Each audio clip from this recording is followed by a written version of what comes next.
Okay, so where was I? I was talking about Will Smith and how he was promoting his book. And he has an upcoming interview with David Letterman. He talks about being little and not feeling like a coward because he couldn't protect his mama. And I went into, you know what I mean? That's what happens to many, many, many, many millions of children who grow up in dysfunctional, violent homes, right? They feel helpless because they can't help their mother, right? So Will Smith is constantly telling that story to sell his book. Yes, I know. I hear the book is fire. I actually want to get it myself. So, that's his story. So Haran DeMarco sent me the link so we could discuss. Oh, look, Will Smith has this interview coming up. And Haran goes on to say that, you see, he was going through something, meaning that's what caused the Oscar slap. Like, see, he was going through something. The reason why I don't feel sorry for Will Smith, I sympathize and empathize with the little Will Smith that was in that dysfunctional, violent home and couldn't do anything about it. But the reason why I have a hard time, okay, good. The sound is good. The reason why I have a hard time excusing and feeling sorry for Will Smith, and I know a lot of people are like, oh, but it's not an excuse. I'm just saying he was going through something, right? But that is an excuse, right? It's either you're making an excuse or you're not, right? So I'm not making an excuse for Will Smith. Like, a lot of us have gone through very, very traumatizing childhoods, right? It happens every day, B, like they say, right? So with Will in particular, the reason why I don't feel sorry for him is because I think Will Smith is mixing his PTSD with privilege. And that's the issue I have with him. He's mixing it with privilege. PTSD, right, makes you act out. Children that grew up in violent, abusive homes turn out to be adults who have bad relationships, and they act out. Some of them are violent. They either become violent, like the violent parent, or they become victims, like the mother that was helpless, right? So my issue with Will is that he's mixing the PTSD with privilege, right? But he's not letting go of the privilege. And to me, he uses privilege to go up on a stage, assault Chris Rock. He uses privilege to walk away. He knew nothing was going to happen to him. And he uses privilege to sit there like, ain't no security throwing me out of here. I'm Will Smith. He used that privilege to dance at the after party, at the Oscar after party. He was not distraught. He was not like, oh my God, I did something really bad. And I don't know about you guys, but whether you're a violent person, whether you yell at people, you have a regret after, right? You're like, oh my God, I shouldn't have said that. We've all been in arguments. Some of us, been in physical fights with people that we love or people that we care for or people sometimes that didn't deserve what we did, right? And then we feel bad. We're like, damn, I went off. I did too much, right? But Will, in my opinion, was not thinking about the little boy Will who felt like a coward and helpless when he went up there, slapped Chris Rock, sat back down like, ain't nothing gonna touch me. Who gonna check me, boo? Okay. Then went to the after party at the Oscars, is dancing and rapping and dancing on tables and shaking his Oscar. Then goes back on stage, some more privilege, to receive that Oscar, right? Apologize to everybody but Chris Rock, right? And then a couple days later, his PR people release an apology. To me, that's privilege. But people want you to feel sorry for him because, when he was little, he felt like a coward because he couldn't protect his mama, right? So I cannot feel sorry for him because Will Smith has access to therapy up the wazoo, the best of the best. Like, he is so well off, he can move a psychiatrist into his home. Like Michael Jackson moved his drug dealer into his home. Like, that's how much money Will Smith got, where he can be getting therapy 24 hours a day. Okay. The best of the best. Like, he could run through therapists if he wants to. Right. So that's why I have a really hard time feeling sorry for him. But Haran was like, see, Jen, but he was going through something, right?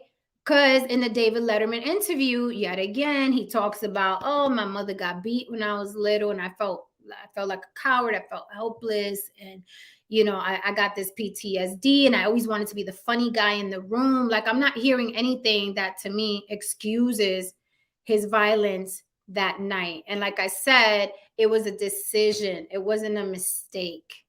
And I know a lot of us, like I said earlier, I don't know if you guys heard because I was muffled, but people confuse decisions with mistakes, right? That was a decision that he made. What's up, Haran? I was just talking behind your back, but now I could talk in front of you since you're here. I dropped the StreamYard. I don't know if you have been listening, but I could repeat if you didn't. I already warned my chat, me, you, and Glenn Lawrence. We're gonna be in the fisticuffs tonight. It's an easy night though. It's Friday night. You guys can chill in the chat, or you could come up on the panel. I'm cool. We're just chilling. We're just having this discussion because Haran DeMarco got on my nerves today, and so did Glenn Lawrence with these topics. And I was like, let's discuss. Let's let the chat decide. Okay. That doesn't mean I'm a concede, but I like to hear from the block stars. Okay. JB the jeweler says, nope, I'll never feel sorry for Will Smith. I would have left Jada long ago. That's half the battle. That's another thing. What's up, Haran? I heard my ears burning, man. Oh, yeah, for sure. I said your name like 20 times. The shit was my shit was on fire. I was like, let me get over here. And sure enough, the moment I showed up, you said, "Have Ron said?" Oh my god, shit, here we go. Let me tell you what he had said. What had happened was, so hello, Haran. I was telling the chat that I got a little beef with you and Glenn Lawrence tonight because you Let's both. hear it. Let's hear it. You both DM'd me some Okay. shit, and I was like, yeah, nah, I can't do that. So Okay. I was like, okay. So I was telling the chat Okay. regarding the upcoming David Letterman interview with Will Smith was pre-Oscar slap. So don't nobody watch that interview thinking he's gonna talk about the Oscar slap Right. because it was prior to, right? Although, because now Will Smith has this new curiosity, around him, people are going to watch anyway because they want to see the guy that slapped Chris Rock and hasn't spoken yet, right? So I was saying that when you DM'd me the article, and thank you for that. I tell people all the time, DM me some shit y'all want to discuss, or email me. That you were saying basically he was going through something. You was like, I knew he was going through something, right? Yeah, it was a lot deeper than just him getting up there and just slapping the dude. But I'll get deeper into my thoughts. You finish your point. Okay, so my point was, unfortunately, my mic went muffled again, so it probably they didn't hear half of it. Thank you, Okay. Knowledge and Relationships. Good to see you, fam. Salute.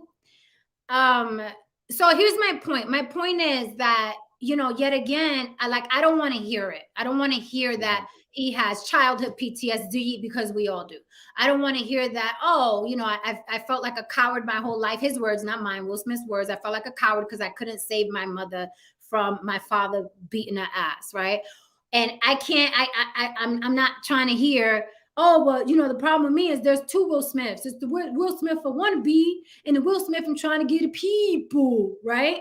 Because I was saying that there are a lot of celebrities who come out, do this Hollywood shit, and they don't care what you think of them. They're like, this is who I am, buy my music or not, watch my movie or not. I'm still making my millions. I'm still, going in my ivory tower, and you guys can float over there. But Will Smith is volunteering and took it upon himself to give the people this clown, basically, right? For lack of a better term. He knows that people like the guy that's always funny with the big smile, right? He knows people like that. He likes to see people laugh. It does something for him. It brings him solace. So that double life he's always complaining about is a choice, right? That's his choice. And I remember Jim Carrey said something so poignant. He said that depression is basically your body and your mind saying, I'm tired of this shit that you're doing, this act that you put on for people. It's literally your body fighting how it really feels versus that person that you keep showing the world, which is, I think, what Will Smith does, right? Because he said he like it feels good to him to make people laugh, because when he was little in that dysfunctional home, when everybody was laughing, nobody was getting beat, right? And then he took that into his adulthood, and he has this crazy fear of failure. That's why he's in a horrible marriage, and he's like, I can't get another F on my report card, so I'm gonna keep this bald-headed scallywag no matter what, right? He's cutting off his nose to spite his face. I don't care if this poison is killing me. I can't cut my leg off because I don't want to wear a prosthetic. But your leg is killing you. I don't care. I don't want to wear a prosthetic, right? That's really basically him and his marriage. So when you sent me the DM, I was like, okay, cool. But I thought what he did was a very solid decision. It wasn't a mistake. He walked up there. It's a little while to get up to the stage where he did, the assault. It was an assault, okay? Sat back down, got his Oscar, went up there, didn't apologized to all the white folk who were afraid of the black man now that just ran up on stage and assaulted somebody. Partied at the Oscar after party, was rapping and jumping on tables and waving his Oscar. And then days later, his PR people released an apology, right? Now, I know I said I sympathize and empathize with what happened to him as a child. That's absolutely horrible, but it happens every day, B. There are millions of children going through that, right? They don't all grow up to slap people on stage. So I'll end on this point and then you can go. My thing is with Will Smith, I don't feel sorry for him because he's mixing his privilege with his PTSD, right? But he's using his PTSD as a cover, as a shield, I think. Because the man is of many, many means. And like I said before, he could move his therapist into his home. Okay. He has carte blanche. He has full access to everything. So now that you're in your 50s, are you really going to constantly put everything on, well, my mama got her ass beat and I felt like a coward back then? I think those words are to sell his book. Great. He has to sell that book, but I'm not buying it as a reason why he assaulted Chris Rock. He wanted to do that shit. He meant it. That's why he sat down and he was like, ain't nobody going to check me, boo. And that's why he went up there and apologized to everybody but Chris Rock. Okay. And then release some back ass words apology to Chris Rock via his Instagram. I don't think he gave a fuck, but I also don't think that he expected the backlash that he got. I think that's when he gave a fuck, right? Chef Shapino, thank you for this super chat, mi amore. Chef Shapino says, please tell YouTube we are beefing. I'm 70 away from 1,000 subs and can do something strange for a little change. Hey. Listen, I ain't mad. The hoes are winning. Did you see E-Black TV stream earlier? The hoes are winning. Oh my God. Oh my goodness, man. So I ain't mad. Please follow Chef Shupino. He has a great page over there. Lots of goodies over there on Chef Shupino's page. If you're here for the first time or you're catching the replay, please do me that favor and follow Chef Shupino. I'm gonna leave a super chat up there for a little while so you guys can get the spelling correctly. You guys can go over there and sub right now. Come back. I'm still gonna be here because Haran is gonna talk his shit to me. Okay. Yes, I am. I'm ready. Okay. I'm the undercard. We need to clear up some things. I'm the undercard in the main fight because I got you first and then Glenn Lawrence, and I'm ready. So well, I mean, you promote it too. It's your turf, so it is what it is. I know what the slant is. I understand the slant. You got the judges on your side. It is what it is. It is what it is. Ironically, you live in Vegas. You know what I mean? But it is what it is. First of all, let me clear up some things. Go ahead. And let me also call out a couple of hypocrisies. First of all, let me be clear. I, in no shape or form, am making any excuses for Will Smith. Will Smith is a man that is worth well over well over close to $1 billion. Dude's working with like 350 million. Okay, even if Jada takes half, this man will still be a part of the 1%. Well, let's get that out there. What I am harping on is that I am acknowledging that yeah, something's going on. Nobody just gets up in a room, especially a black man. Nobody just gets up in a room full of white people and just assaults anybody. There's a bigger story to that. Now, what my goal was always to like, I want to hear what this is, and we spoke about it, we discussed it, we went back and forth. We both concluded at one point in time that he has this fear of failure that's keeping him from divorcing this woman. But there's another half of this. I feel that Will Smith didn't really take the time out to really find out who he is personally. I think as a defense mechanism, this man, his mind, and this is actually clinically true.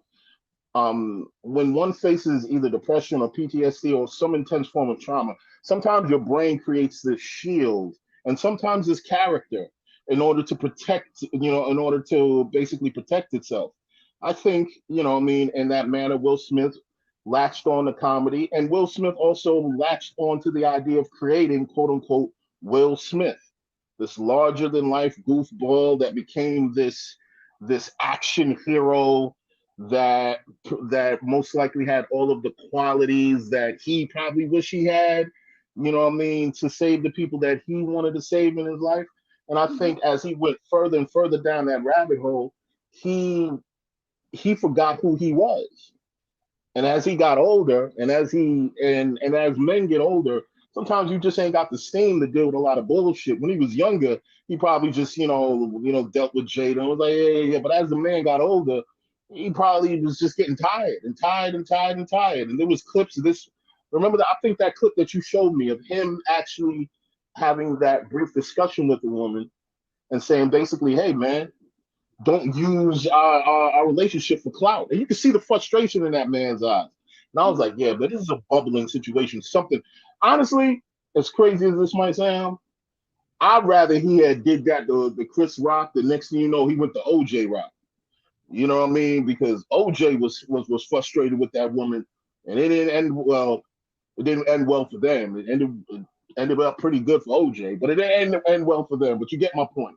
The point of the matter is this: this is another area that I want to talk about. And I want to listen to this man and I want to give him grace. And I want to take the time out to really see and hear what he says. Because guess what? You know what I mean? In the black community, you guys have a hell of a lot of sympathy and you make a hell of a lot of excuses for dudes who on murder charges. Y'all got a whole lot of excuses for Gunner. He's on a RICO charge right now, and you dudes is like free this, free that, and you dudes have all kinds of excuses in the world when it comes to black people getting incarcerated. Okay, this man didn't shoot nobody, he didn't kill anybody. If anything, he killed his career. Give him some grace. Maybe he's really going through some stuff right now. Maybe this is the beginning of this man actually seeking the therapy that you're suggesting, Jen. Sometimes in everyone's life, you hit rock bottom and you realize that you are facing what you need to, there's something that you need to face, and then you're either going to continue down this road or you're going to make changes. My hope is that this is the beginning of the dialogue where Will Smith decides to make that change. But I will say this: I don't believe that change will happen unless he lets go of that woman, and I don't think he's gonna let go of that woman because that's gonna mean him really facing his fears and admitting that yeah, you failed in that realm. But it's okay. You know what I mean? People get divorced every day, B. You know what I mean? Everybody sucks it. Look, very few people succeed, what I mean, in marriages. Look, very few people, what I mean, don't suck in relationships. I suck in relationships. Right. I'll be the first one to admit that. You know what I mean? But if he admits that, yeah, this is what it is, and he moves on. First of all, if he moves on and he divorces that woman, Will Smith is gonna be all right, man. There's So gonna be let a me long line of women ready to make him forget about Jada. Anyway, go ahead. so let me say this. I think the reason why you have a point, like, the rappers, the murderers, whatever, they do. I don't know if it's so much grace per se, or that they can appeal to the masses, right? Because Hmm. the masses see themselves in these rappers. Like, a lot of these rappers are dusty, okay? Oh And yeah. they're Oh yeah. easily Oh yeah. they're easily relatable to, like, Right. masses.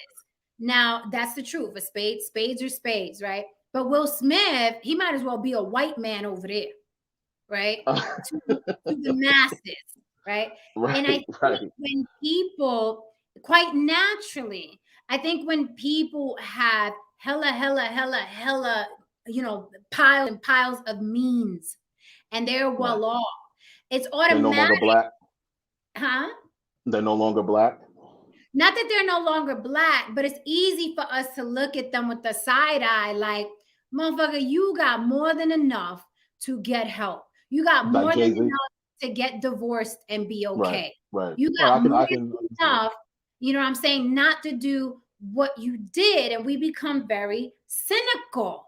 Hmm. Like, you want us to relate to you. Oh, poor little rich boy. Really? Is it so bad for you Right. up there in your 3 mansions? It's a natural reaction that Right. we have, right? Like you said, Right. niggas get divorced every day, B. Right. You Right. Right. Right. Right. Right. Right. Right. So when we talk about grace, and here's the thing, I'm with you. I'm about, listen, people make mistakes. But I'm stuck on, it wasn't a mistake. It was a freaking decision that he thought he was going to get away with. And the reason why I will not give him grace, and who the fuck am I? It don't matter that I don't give him Hmm. grace, but I have every right to have an opinion. The reason why I don't see grace with him is because everybody and their mama, okay, it was a circle jerk after he assaulted another man. Hmm. It was a circle jerk at the Oscars. Denzel started, oh, it was God, the devil. They started blaming the devil for it was ridiculous. He had the white boys hugging him. Everybody's checking on Jada. I'm like, Chris Rock is the one that just got assaulted. What the hell is wrong with y'all, Holly Weird? What is wrong with y'all, Holly Weird? Well, there's a reason behind that. My grace for it when there was a circle jerk after he assaulted somebody. So he got the same grace that you say that the Hmm. rappers get in a different Right. demographic, but even worse because he had powerful people in that circle jerk. You just presented a very interesting point because yeah, okay, there was a circle jerk, but to your point, it was a circle jerk filled with people who could relate to Will Smith. On the other end, all those other people can't relate to Will Smith, but they can relate to those dudes who are having the current RICO charge. That still doesn't absolve either end of any wrongdoing, but I understand the point that you're making. Here's another point. Here's the irony of the whole Will Smith thing, and he had this obsession with, living up to this idea of Tupac, you know what I mean, and so on. Look, I've heard out of the mouths of OGs who are around Pac and the whole nine, and even Mike Tyson kind of touched on it. They basically said that Pac was pretty much the little homie that bit off more than he could chew. I can see that. You know what I mean? That night, like he was trying to prove something that he really didn't have to prove. Mhm. And Tupac, like I was a Tupac fan. I was a supporter, way before he did Juice, when he was making Trapped and all that, and when he got caught with the sexual assault charge and the whole nine. You know what I mean? I was supporting him then. But when he did Juice and he got locked up and he came out, I was like, yo, son, this dude is on some. This is different. This is some different shit. He was different from what he was when he went in. I was like, yo, this dude is like over the top with it now. He's active. You know what I mean? And but people got sucked into it. People kept supporting this hyper violent image that he created, and he was a hell of an actor. You know what I mean? The portrayal was magnificent. and Yeah. he allowed the creation of Tupac to swallow him up. Right. Now Will Smith has allowed the creation of Will Smith to swallow him up. So it's like it's two guys that kind of, you can see the similarities if you could just sit back and just witness it. You can see the similarities. And my final point here, another point that I want to make here is, this is why I tell black men all the time: you have to sit down and do the work and work on being the best version of yourself. You have to find out who you are, man. Mm-hmm. You can't sit here, especially if you're hitting 40 years old or whatever.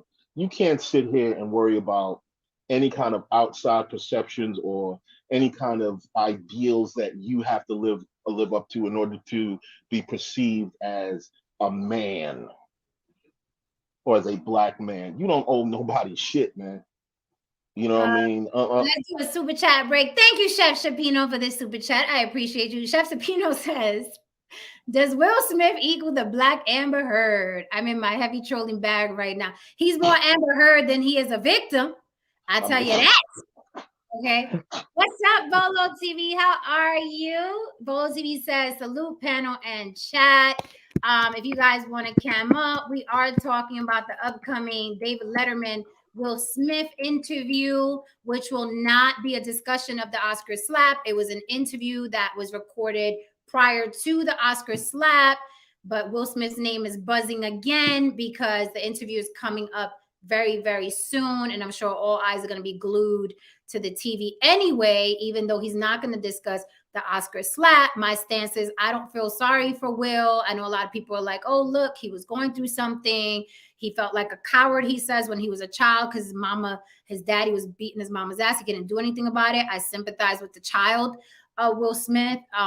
And he also talks about having to wear this mask for everybody and be the happy-go-lucky guy, but that's not really him. And it's kind of like consuming him like a blob. So he's caught between two personas. I don't feel sorry for him because, like I said, there are a lot of celebrities that are 100% themselves, and they're like, fuck y'all, buy my record, watch my movie, and if you don't, I don't care. This is who I am. We know celebrities like that as well. So I'm just saying Will Smith is taking it upon himself to be that clown, and now it's killing him, right, essentially. And he's the type of guy that doesn't like to fail, so he's in a dead-end, dysfunctional, toxic marriage. Not my words, their words. They said bad marriage for life on Red Table Talk. Well, they even acknowledge that they have an awful marriage. This is not hearsay and this is not gossip. Those two, the Smiths, admit that they have an awful marriage, but they're going to hold on because it's important to them for some reason to be together. I think when the garbage is stinking, you take it outside. But you know what though, Jen? Let's put this out there for a second. What if within the divorce, him being afraid of the divorce? What if maybe both sides are afraid of the whole cat just coming out the bag? Because you and I both know there's a whole lot of shit attached to this, man. You folks think that that what you know now is messed up, man. Listen, it ain't 20, even. 20 years is some. I mean, and look, listen, Jen, there was some times when I'll be out like in LA or whatever, and I'm doing whatever, doing some music stuff or whatever, and I'm overhearing conversations about what they going through and blah blah blah. This is well before anybody knew anything, and I'm just rolling my eyes like, man, these niggas again. Like it's just they fight like rich white trailer park, couples, man. You know how white trailer park couples just be fighting about every and anything. They behave in the same manner. Where it's just like, man, is there a moment of peace in that household? No, I You mean, know but what I mean? that's like Amber Heard and Johnny Depp speaking it Yeah. out. They're like white trailer trash with money. No, they They are are. They are. white trailer trash with money. I said that before. I'm like, they just don't live. They just don't do meth. They do the Right. expensive. And they don't live in trailers. They live in mansions. Right. Right. But if they were in No, a it's trailer, real. they'd be doing meth. It's just that they can afford the good shit. But they're what? If you listen to that audio, like that's why it's funny to me that people are picking sides. I'm like, these two are the same motherfucker. Like Amber Heard and Johnny Depp are equally yoked. How can you even pick a side? They are the same. He's giggling and laughing in the court, hearing the audio. She's playing the. I'm like, yo, all y'all need is a trailer and some meth, and y'all good to go. Y'all might as well stay together. I admit my bias, as I told you before, Jay. Johnny's my dude. I admit my bias, though. I stand by it. I stand I, by it. I, And if don't, he I don't and see he, how the same and person. if he wins, I bet you 10-1. If he wins, Disney gonna turn around. They gonna give him that Pirates movie, and that joint is gonna do almost $1 billion. Because I know I'm gonna show up. I'm gonna make sure my man is back. I don't think he should lose any work for that relationship. Like Oh they were nah. both toxic and dysfunctional. They were both fighting each other physically. They were both taking drugs. They were both drinking. It is a trailer park. It was a trailer park relationship. Like, why are you gonna lose work because you were in a trailer park relationship and you wanted to be there? Like, give him Pirates of the Caribbean or whatever. But going back to Will, I'm like, he is abundant in grace. Abundant in grace. Okay, like abundant. Like he had the Hollywood elite hugging him. You know what I mean? He got all the people. Mhm. Yeah, Chris Rock deserved The that. And Jay, the Illuminati, as they say. Illuminati, Masons, FBAs, the ADOS, the Manosphere, like everybody, it was a big Will Smith circle jerk. It was it was a big party. So I'm like, he don't need no damn grace. That man don't need no damn get out of here. But Jen, you know what though? Let's keep it a buck. Let's keep it a buck, Wait, man. And but chat. go I ahead. gotta read this super chat. Thank you, Chef You Shapiro. said, Chef Shapiro you says, said it equally coached. thank you. Equally Johnny and coached. Amber are equally coked. Yes, they are. They are. Hey, That's why look, I don't feel sorry for. No, I'm like, what? Johnny, he's leaving court and getting to court waving at his fans, like, hey, everybody. It's a but you know what though? You know what they really are though? You know what they really are? They pretty much oh shit. They're pretty much the white version of Bobby and Whitney. yes. Oh shit. I'm just realizing that now. But you know what's funny? I think they're even more dysfunctional than Bobby and Whitney. Yeah, I do. I do too. I do Okay. too. I think they're Now worse. Whitney had some better coke apparently, but Oh no, but shout out, rest in peace, Whitney. We love you, Whitney. But I think Depp and Heard are even worse. yeah, they got some. They got some real. Well, Jen. Here's the Sitting in thing. the bed, Whitney ain't never shit in Bobby's bed. But here's the thing, Jen. I tell people all the time. This is why we have to be careful when we put white people on pedestals and we like to romanticize white folks. Because if you really be around white folks and you know the skinny about white folks with money, man, I've heard some wild, crazy, deviant, disgusting things. And when you told me she shit in his bed, I'm like, wait a minute, is that a metaphor? Is that figuratively speaking? She actually just and just like went back to sleep with a chunk of shit in the bed. He should have threw her out the And window. then I'm what's sorry. weird to me also, yes, veganista, yes. Depp text that he was going to burn her alive before they got married. She crapped in his bed. They're both sick and demented. And I remember that text. He texted his friend. He was like, I want to burn her alive and make sure I want to fuck her dead, burnt corpse to make sure she's dead. Oh, you know That who is it was, right? That he no, texted, right? no, who was it? His Was it Marilyn Manson? no, I think it was Paul Bethany, Vision from the Marvel Universe. Wow. Yeah, he texted him. You know what I No, mean? no, baby, Probably no. he probably gave him some cool Vision quote after that. You know what I mean? To calm him down. You know what I mean? Vision. Look at what Chef said. Wait, yo, I'm so with you. I He can see that. I can see that. after court every night on some I can crackheads. see that. Yes. Look, Yes. listen. Look, listen. Listen, let me tell you something. I'll admit it. I'll admit it. And sometimes I still kind of chase it, but there's something about the sex and toxic relationships, man. There's something about it, you know what I mean? And sometimes a lot of people just stay in toxic relationships because the other person might just be a sexual match. But yeah, you know what I mean? To Chef's point, yeah, I can see that too. No, wait a minute though. Johnny don't do crack, man. I make that man is just like Whitney Houston. Crack is Houston black. told Barbara Walters. Crack Whitney is Houston black. told Walters what she said. Jen? She was like, Crack is "I'm whack. making Crack is cheap. exactly." She was like, "I'm making entirely too much money to smoke crack." You better Crack get that right. is cheap. Exactly. Oh, I agree with this. Don Levon said, I agree with this. The Will Smith and Jada Smith divorce is going to be off the hook. Jada's going to tell That's what I think. That's what I think. I think Will is really scared of that. I think Will is really scared of that. Mess around. He mess around, get arrested. Fuck, lose his right? career. He, Because I I'm like, don't.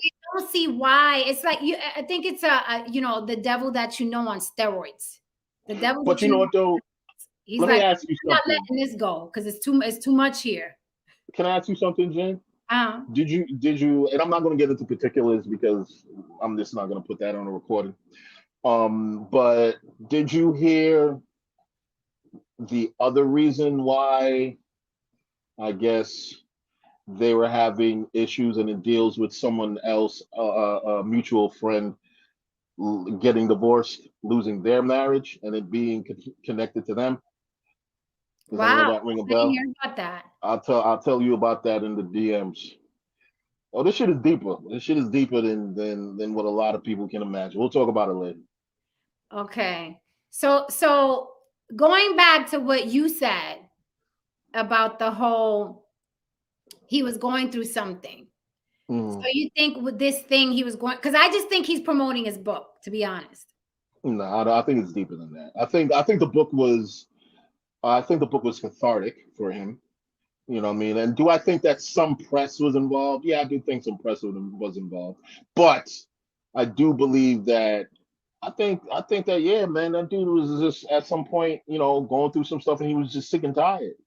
I think that he probably had a breaking point. Let me ask you something. And let's Mhm. both keep it on it. Let's both keep it on it. Oh, I'm gonna keep it 150. Let's Okay. Okay. We both ironically we both have similar personalities in some ways. Mhm. So am I is it safe to assume that there was a moment or moments in time where the switch just flipped? You didn't care where you were, and you just saw the target and you went at it. Hell yeah. And that's what I'm saying. That's what I'm saying. So can I sit here and say that no, that didn't happen to him? I don't know. I don't See, know. but Maybe he no, pero Haran, what's up? What's up? pero What? Haran. What? Yes, but I cannot. First of all, I don't even do it now at this Right. age in my tax I'm bracket. not giving him. I'm not giving him a pass. What I'm saying is that That's what I I've said earlier. That you guys say I'm not giving them a pass, but then y'all hand out the pass. nah, that's not a pass. I'm understanding the nature of the situation. It's like you remember when Chris Rock said one time before, he was like, I don't, what I mean, not saying that, like he was talking about like some sort of domestic violence situation.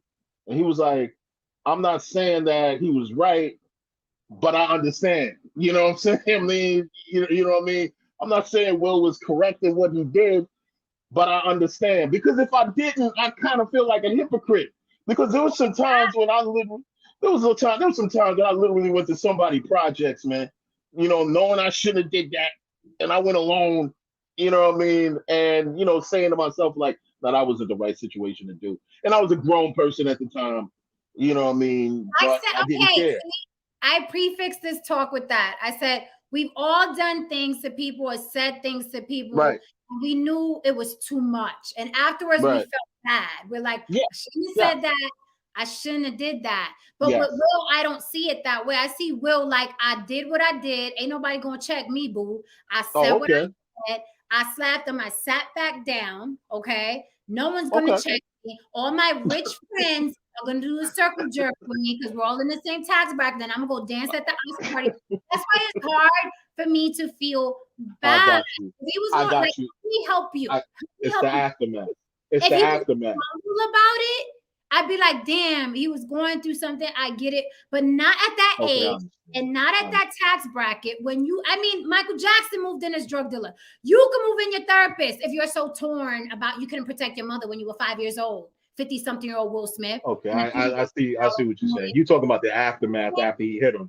He yes, ain't really you're talking about the aftermath of it. If he was yes. genuinely sorry to Chris and he just went home and nobody saw him after that, then you could be like, all right, maybe, you know what I mean, dude had a moment, blah, blah, blah. Okay, I understand what you're saying. I understand. Like I get it because I've had a temper in the past too, so I get sometimes you just fly off the handle. But it's Right.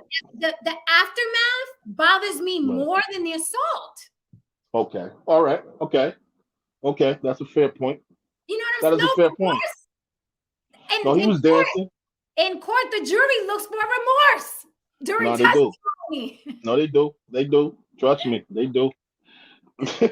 You know that all too well, right? I heard. You heard, right? I heard. But we got Bolo who hasn't been up here in a while.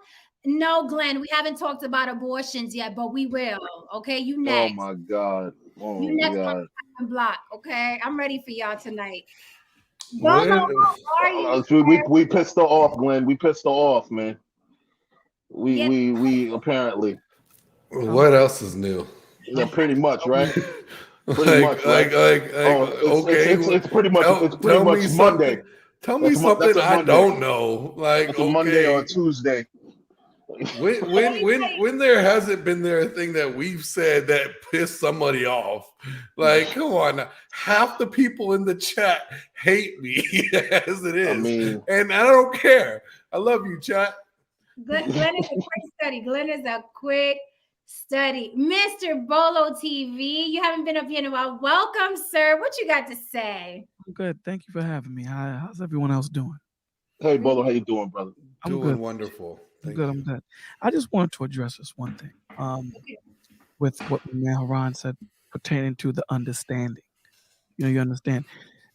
A lot of the times we take the understanding out of order, right? We understand it, and that gives credo to, the fight and the pushback you gave.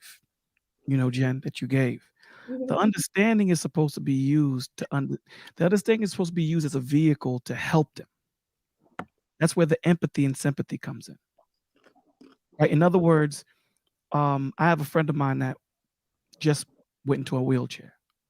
And the advice, that I was talking to him and, trying to cheer him up was coming from the perspective of a person that walks. And I could feel that there was something that was wrong. So what I did was, got into a wheelchair for 2 hours. And I changed my whole perspective. So now the advice I give him is coming from his perspective, not ours. If that makes sense. See, a lot of the times when we don't understand the questions, like if Jen comes to Iran and Jen has a big nail in her forehead and she's telling you what her problem is. Typically, what do we look at? The nail. But she's telling you what the problem is, but we're still looking at the nail. We figure if we take the nail out, all problems are solved. But it isn't because we wasn't listening to what Jen was saying. And I think that a lot of the times that's what we do. Right? The empathy and sympathy, being able to say, I understand what he's going through. Now we know how to actually get this guy some help because I've been there, opposed to being on the sidelines and giving him your advice and you've never been in that situation. Right. That's all I want. Like, look, listen. I say that because I don't know if I told you, Jen, but I was at I said this on Juana's show. I was at a bar, you know what I mean, and I was entertaining a woman, and we talking whatever, and this dude, this bigger dude, he sees the woman. I noticed that he sees the woman, and I could feel that he's kind of hating, but I don't pay him any mind or whatever. So I'm done talking with her, and I'm about to leave.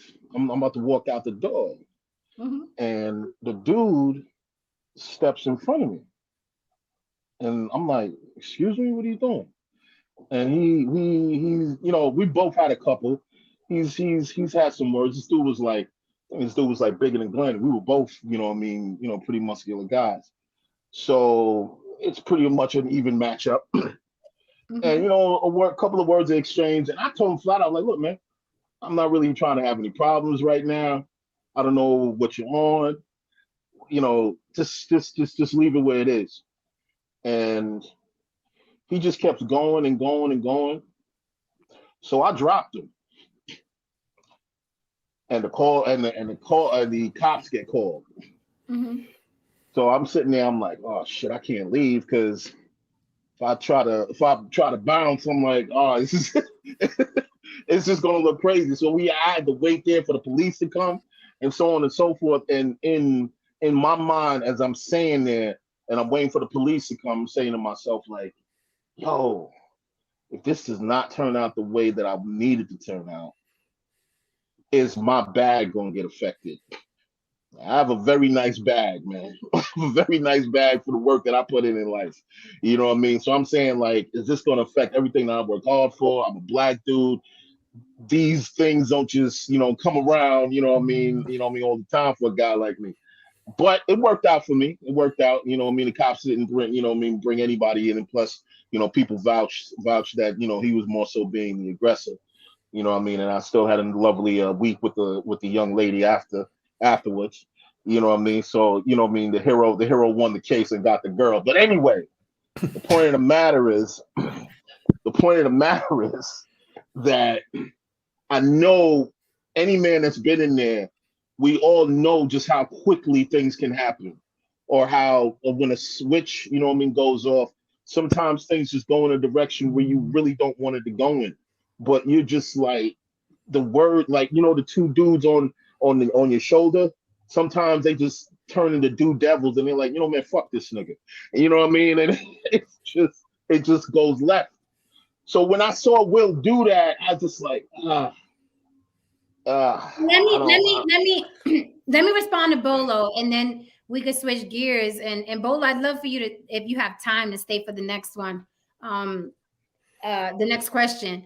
But Bolo, let me respond to what you said. So are you saying that most of the people, myself included, most of the people looking at what happened with Will Smith, are we just not relating or empathizing because we haven't been there, done that? No, that's not what I was saying. What I was saying is I was responding to what Haran had said, Mm-hmm. right? What he had said just a little bit prior before I came on, where he Mm-hmm. was saying, I can understand what he's saying. And a lot of the times we're supposed to understand to help, not understand to just only judge, if that makes sense. Right, right, right, You know what right. I'm What he's saying? basically, In other words, what I he's can basically, understand, I go can ahead, go ahead. understand what Jenna's going through. I can understand it. So now this is how we're going to help her, opposed to just talking about it and just having a conversation. Because if that's where the cliche came from, walk a mile in my shoes. If you don't understand mentally where I'm at, then you can't help me because you're giving me your advice from someone that's outside. You're not in it. That's why I said that when I put myself in that wheelchair, the world is different. The world is different than when you're walking. We take so much things for granted. So the advice that I'm giving him, like, brother, you're gonna be all right, such and such and such. It's not coming across as if I understand. He understands I'm coming from a place of love, Mm-hmm. but there's just a disconnect. So when you do put yourself and walk a mile in that person or person's shoes, you can clearly understand where they're coming from, clearly understand what they're going through. So now when you do give advice or you do hear or try to counsel them, you're coming from a better perspective, which is from theirs opposed to yours. That Mm-hmm. makes sense. Yeah, it Right. does make sense. I don't have that skill. I think, And No. I I'm like, mean, look, I've been through that. I know what it is. I'm very cynical, as you guys know. I say it over and over again. I'm like, been there, done that. Was that kid? I empathize with the 5-year-old Will Smith. I sympathize. I don't want any children to go through that. But now I'm looking at the 50-something-year-old Will Smith with $350 and therapists up his ass, and lots of access to people that love him, who can relate to him. Like I said, there was a huge Hollywood circle jerk after he assaulted someone. Like, they made him think it was okay, to the point where he went to party afterwards. Absolutely. Kiss my ass. Well, and here's a problem. Like, I mean, here's a problem with it. Like, I get he had some bad experiences. You know, I get that he had problems. But you know what? Will Smith's not the only one with bad experiences and problems. So I can't excuse his behavior or justify his behavior because someone had he had a bad past. We all have bad pasts. We all have had traumatic. Everybody's had a traumatic experience in their life that has affected them. You know, but to go back and be like, well, it stems from this one time back in the 5th grade when, you know, whatever the case may be, it's just like, okay, you're still not taking ownership. There's still an accountability sense. He's trying, and I'm not trying to, you know, I'm not trying to be, you know, rude, but it's like he's kind of deflecting responsibility to an extent, you know, to an extent, you know, and a lot of people, and I'm not trying to not be empathetic. I understand that he has been through something, but at what point do you say, I'm responsible for this, regardless of whatever happened? I still have to be responsible. Well, here's the thing, right? You're absolutely right. So being empathetic and sympathetic with someone you're not taking accountability from them. You're not saying to them that you're not going to hold them responsible for what they just did. He just slapped the dude on television. So it doesn't mean that you're not going to hold him accountable. However, if you're going to help him, if we're just going to stand outside and just look at the situation, you know, everyone is just parking their cars and looking at the situation, then the hell with it. However, if, you know, we're going to get him help, but he's going to have to suffer the consequences from what he just did, regardless of whether it happened at 5, it happened at 8, it happened at 10, regardless of the situation. Just because you don't know the law doesn't mean that you're not going to be punished by it. You're going to learn it now. Well, I think holding him accountable is also helping him. Like, okay, the word disciple comes from discipline, which means to discipline someone underneath you, to teach them the ways underneath you, the right ways. And being accountable is also being able to be discipled. An accountable person is a person that has no problem with discipline, that has no problem with accountability. And there's one thing, like, okay, I understand you had this problem. You're still going to have to face the consequences. It doesn't change the consequences. No, and I think a lot of times what people do is that we want to hear their story. They tell us their story, hoping that their circumstances prior to will change the consequences that they are rendered underneath. And that's a problem. And we see that way too much of that in society. We see way too much excuses being made for people's bad behavior because of a bad past. And because I had a bad past, I shouldn't be responsible for my actions because I was exposed to this. Well, here's the thing. Can I just interject for one moment? Let me just say this, Haran. Let me just say this. Okay. I think that between the gentleman and I think we're talking about two different conversations. We're having two different conversations. You know, with what he's saying, I totally agree with. You know, what I'm saying is, you know, we're not taking accountability or responsibility away. So whatever the ramifications are from the man's actions, he is going to get that. We understand it. Now, let's take that off of Will Smith and put it on a young man that's 18, 19 years old. This 18, 19-year-old young man, he does something, right? Now, the point is, we just don't want to give him the punishment and the responsibility and accountability. He's going to get that, but we want to rehabilitate him also. We want to understand his issue so that we can get him the right help, the right counseling. He's going to get the punishment that he deserves. So we're not taking responsibility and accountability away from him, but we want to make sure that we're able to help him. because we have to understand that the way a person, everything affects everything in a different way. And again, we're not taking accountability or responsibility away. So I want to continue to say that. What I'm saying is, Will Smith is a grown ass man. He has all the money in the world to get help. Like Jen said, cool. Let's put him aside. But what is being done with Will Smith is just the tip of the iceberg of what happens in the world, where men do not know how to articulate their emotions, and they get emotional and they rush and they don't speak and they go to action first and then think about it later, because we have not been taught to be able to articulate how we feel. So instead of just dealing with the outcome, we want to try and get the problem before it happens in the next generation. That's the only point that I'm trying to make. Okay, so you're speaking generally. That's I'm why speaking right. I really don't. I get that. I'm just speaking. I'm speaking in general because, again, on my channel, I use them just to say that this is something that happens bigger, so that if Haran and I, like you said, right, he walked up to the dude bumped him or whatever the situation might have been, and he said, "I don't know what you're on." Right there, that's a trigger word. That's a trigger. What you mean you don't know what I'm on? You know what I'm saying? So if I tell you, Jen, I don't know who the hell you think you are, right there, you're going to be like, man, who do you think you? So it escalates. So you let off and knocked him out. He could have had a pistol. So there's so many different routes things can go. So we need to start to respond instead of react. Even though you didn't react quickly, you tried to have a conversation with him. But in that conversation, there were triggering words that would make another man puff up, especially if you guys have drinks in you. Does that make sense? Now here's the point. Here's the thing. Here's the thing. Butler's making some solid points, and I just wanna, use something as an example. By trade, I am a software engineer. No doubt. Essentially, though, that means that I am a problem solver. Now, most people are not effective problem solvers because they don't understand and accept one truism in life. Two things can be true. Most people don't understand and accept that.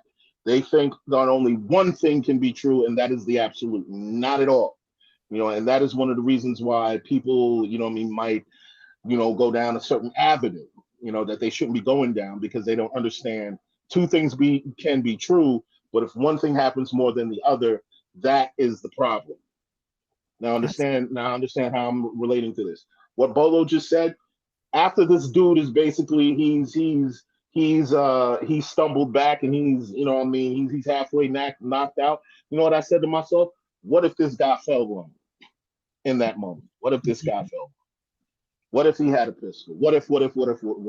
Now, I said all those things after I did what I did. But you see, two things in that moment can be true. He was provoked. I was provoked. I responded, as a person who felt threatened and angered. But in that same instance, somebody could say that, you were just basically, protecting yourself. However, I also could have de-escalated the situation as best that I can. Like, I could have ran. I could have literally. One second, Bolo. One second, Bolo. Let me finish. Let me finish one thing I'm saying. I could have ran. I could have did a whole bunch of other things that would be, associated with being a punk or whatever you might call it. But I opted not to, because I'm from a particular world. I was raised a particular way. I still have some conditioning from that, and something in my brain just resorted to that. That is true. What is also true is that I'm also a grown man who pays his taxes. And I also, again, could have ran. But anyway, I said that to say this. What Glenn is saying is true. What Bolo is saying is true. Now they're speaking to each other, or maybe Glenn is speaking to him like, when he hears Bolo, point, he's not maybe hearing the pressure to hold the man accountable, but Bolo's not saying you're not holding the man accountable. You're still acknowledging the problem. No, and I get that. One second, Glenn.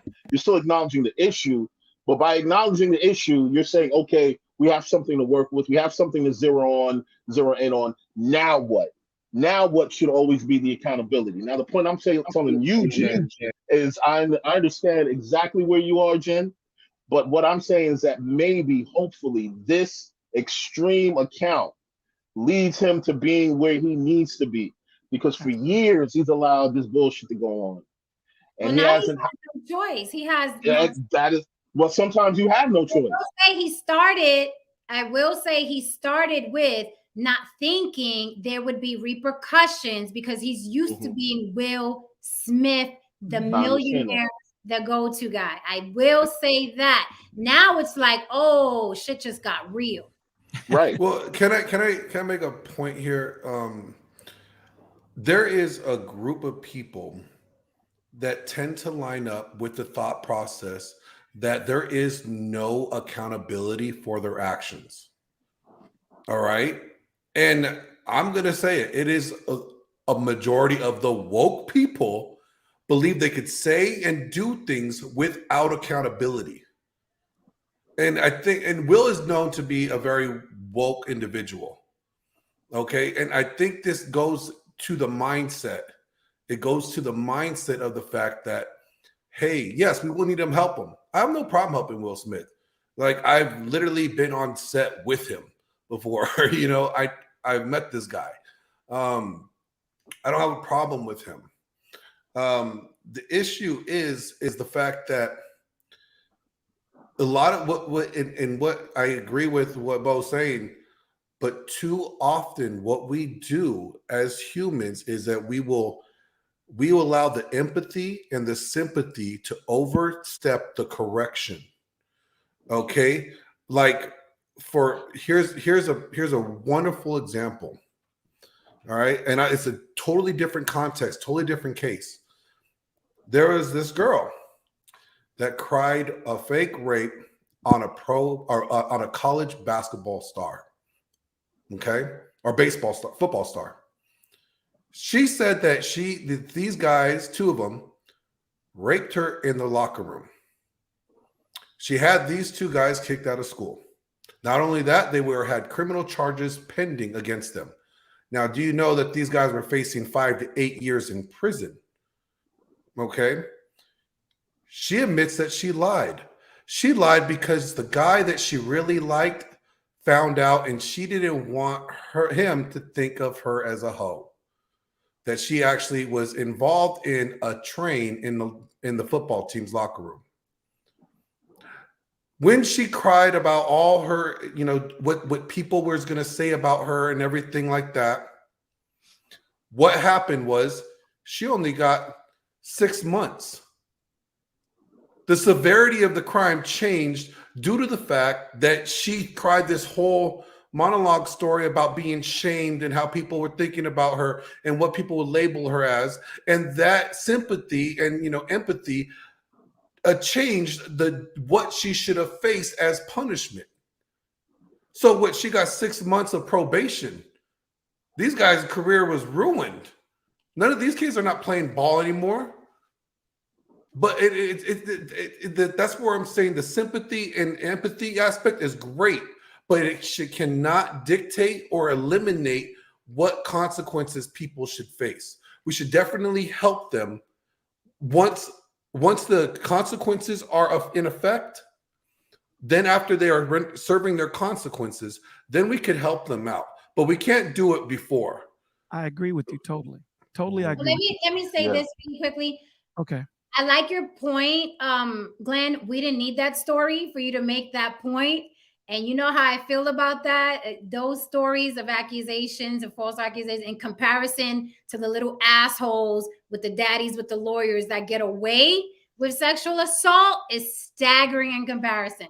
But I do like your point because I think that's exactly what happened with Will Smith, where he was coddled so much and coddled immediately by very, very powerful men that he's thinking, well, fuck, I could go party at the Oscar after party. Because those men did not correct him right away. They went to coddle him. There is video where they're hugging him and consoling his wife and consoling him. Are you okay, Will? It is on video. So I completely agree because I think that's exactly what happened with Will Smith, to the point where he's like, oh, I was justified. Who cares? I assaulted another black man. Let's get to this party. And that's why I cannot afford him grace. That's why I don't empathize with Will Smith, the adult. I don't sympathize with Will Smith, the adult. I do not. I sympathize with the man that was humiliated and assaulted and made to look like a coward and all kinds of other things on a global stage, which was Chris Rock. Okay? After Will Smith did what he did, and then I want to switch gears after this, but after Will Smith did what he did, he became a hero. And it was such, like Jim Carrey said, such a gross exhibit of what fucking Hollywood and privilege and money is. Like, it was the best example of how despicable those people can be, where you assault someone on a global stage and the person who committed the assault becomes the victim.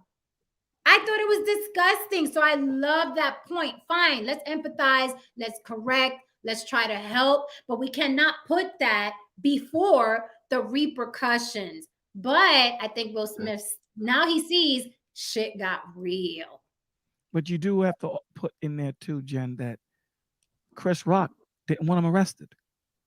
Right. Mm-hmm. The Academy did come to him and said, yo, what do you want us to do? He chose and said, let's just move on with this and put it behind me. He could have. He didn't want to look like a bitch. Let's go. He didn't say that. The police actually asked him if he wanted to press charges. He said no. And the producer came to him too.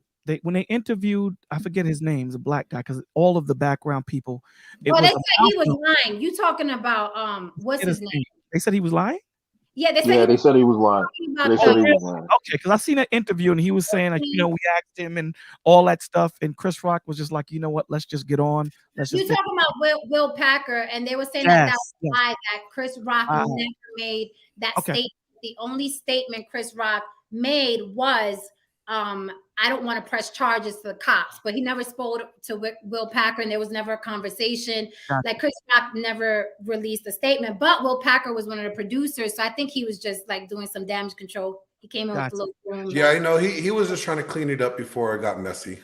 But here's the thing, though. Even if Chris Rock said, I don't want to press charges, there was an assault on video. Oh, no doubt. Like, you say that? If I assaulted you or you assaulted me, could I say, I don't want to press charges? Cops arresting people, and we'll figure it out. No, that is not even a question. There's nobody even getting. No, exactly. It's because of the status of the individuals in play. And honestly, Chris Rock was trying to save face. But he didn't want to look. He already looked embarrassed as a man as it was, getting assaulted by another man and not defending himself. The last thing he wanted to do was look like a bigger sissy by having the law enforcement get involved over a slap. That's what it was. He was like, the backlash he got. It would have been bad. It would have, So it was. He probably would have got blacklisted. He probably would have got blacklisted after. No, he was really smart by not doing that. Nah, he was smart by not doing that. Was a power move by him not doing that. Yeah. That was. Well, I mean, he put the ball in his court at the whole time. He's, he has the power. He could go after Will. The funny thing is, he could still go after Will. You have up to 6 months. Right. Or sometimes, depending on the state, a year to press charges. Oh, and you can he's not. I think the lawsuit can be longer than lawsuits. Oh yeah. So. Well, I mean, there's so much damages you could go after him for assassination in his character. There's defamation. All kinds of stuff that Chris could probably go after him for. And like Jen said, Jim Carrey said he'd be getting a $200 million lawsuit the next day. Yeah, Jim Carrey said, "I'll take him for everything." Jim ain't playing either. Jim would have did that shit. I would have too, because it was just too much going on. Like, people should have fell back instead of like, oh, Will, are you okay? Let's help Will. Like, it made it worse. Again, what bothers me the most, and then I really want to switch gears. What bothered me the most, even more than the assault, was the aftermath. Right. No remorse, and everybody patting Will on the back. That disgusted me more than I'm mad and I'm gonna hit you. Right. Okay. Well, if I was given an award and Will Smith tried to slap me, I would beat him up, and then that would be the end of it. I wouldn't even press charges. Okay. I think Mike Epps said he would kick them in the ass on his way down. The thing that bugged me too was no one went to console Chris Rock. No one went to go Yeah. check. No, that was really embarrassing for That him. really, I'm like, can somebody, all this is going on, and I'm like, can somebody go talk to, and then to see his face, Chris Rock, when he came back out to continue that show, he looked demoralized. Like his face was like, he looked like confused. I was like, oh my heart broke. My heart broke in a million pieces because I know he felt like, yo, I got assaulted and I'm the sucker and no one's coming to me and the devil made him do it. I was angry. I mean, I get really tired when I hear people say like the devil made me do it. Oh like, my God. Like, Oh I'm my like, God. I mean, PlayStation 5 ain't do nothing to nobody. Like, I'm sorry, like I'm probably the only one on the panel with a degree in religion, and nowhere in religion does it say the devil can make people do things. Like nowhere in the Bible did the devil make anybody do something. He could whisper in your ear and give you a thought, you know, maybe entice you to do it, but he can't make you do nothing. So come on, people, stop giving the devil credit.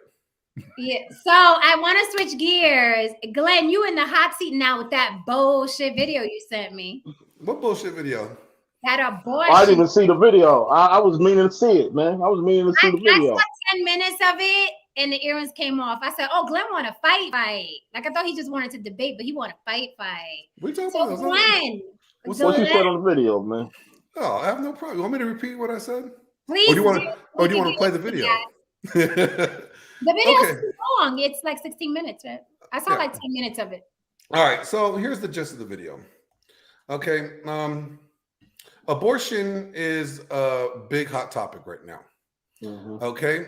Today, a pro-abortion lady decided to say that there is going to be a summer of rage and that they're going to be ungovernable if they don't get their way and have Roe versus Wade upheld.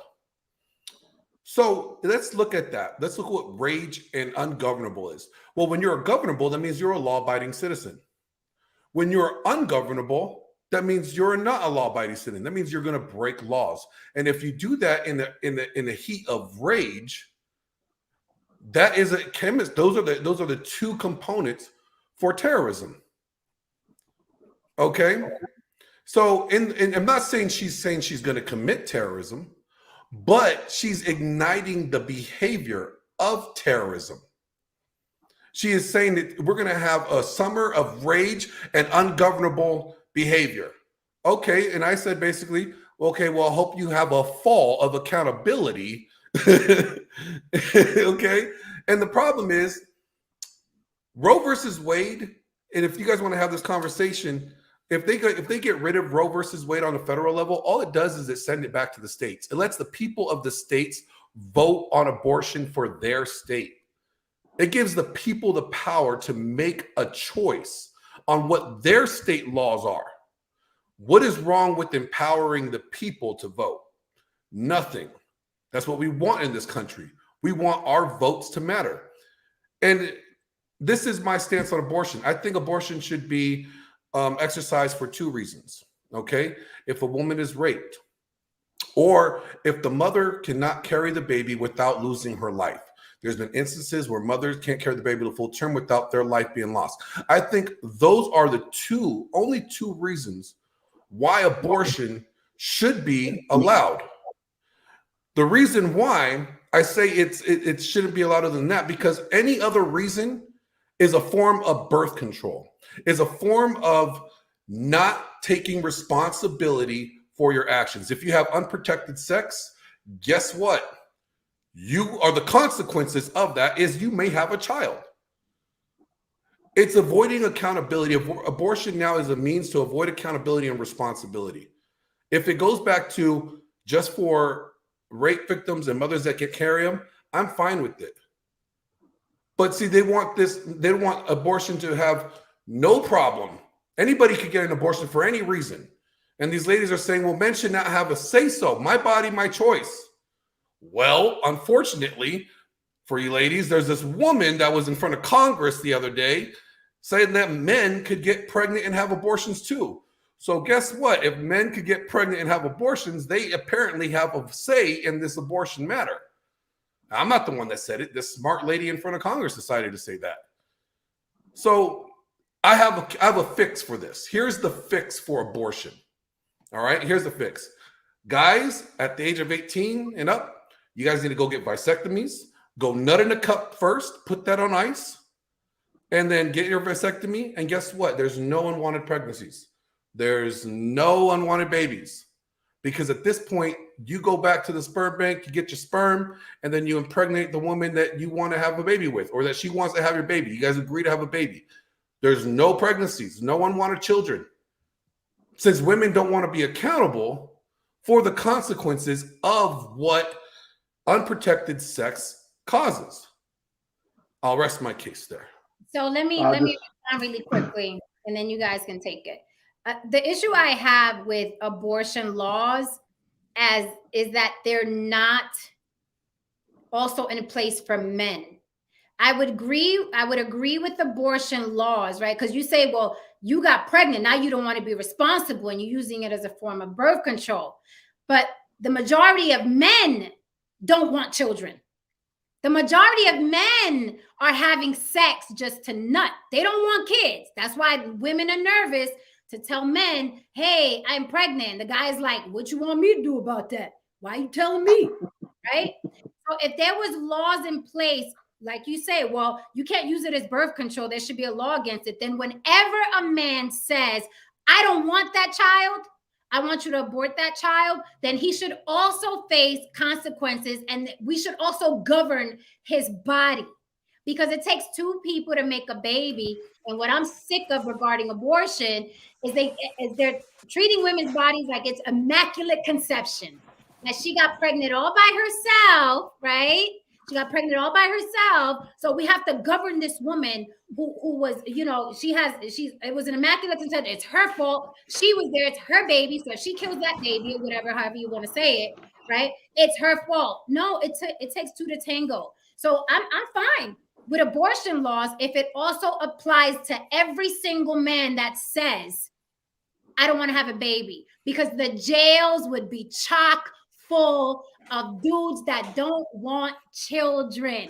Chock full, because 9 times out of 10, it's going to be a man who says, I don't want that baby, kill that baby, I don't want to be a father. Well, That's the problem I have with abortion laws. It's an attack on women when men are the ones that get women pregnant. Okay, then what is your argument for child support? Because men that have children, regardless they want them or not, have to pay child support. That's the consequences for a man getting a woman pregnant, is child support for 18 years of his life, if not longer. Okay, so I mean, yeah, the woman has to keep the kid because she has to be responsible for the child for unprotected sex, but the man is paying for it. The man has to lose his earnings, he has to give up, or he goes to prison. There's plenty of men that are in prison right now for unpaid child support. So that argument to me doesn't really stand, because there's already something in place to punish the men, or to make the men responsible, or to hold men accountable for having sex and having a child. So here's the thing, though, Glenn. There's nothing there for the woman to be accountable. That's Here's what I'm the thing, saying. though, Glenn. Here's the thing, though, Glenn. As a man, you have to put yourself in the situation where you leave absolutely, positively no room for error. And the way that you do that is A, you wear a condom, you know what I mean? B, live a life of abstinence, or C, you go down the route that you suggested. You know what I mean? You're getting a vasectomy. Those are your options, or you pull out, or sometimes that doesn't even work. But again, you know what I mean? Some sort of contraception on your end has to work. Men have to hold themselves accountable as well, if we're really just going to actually sit here and have this discussion.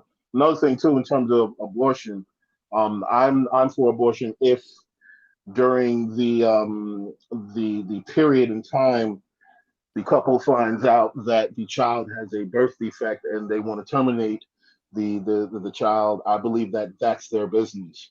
If they don't want if they don't want to deal with a special needs child, that's on them. You know what I mean? I believe that's their right. Now, another thing too.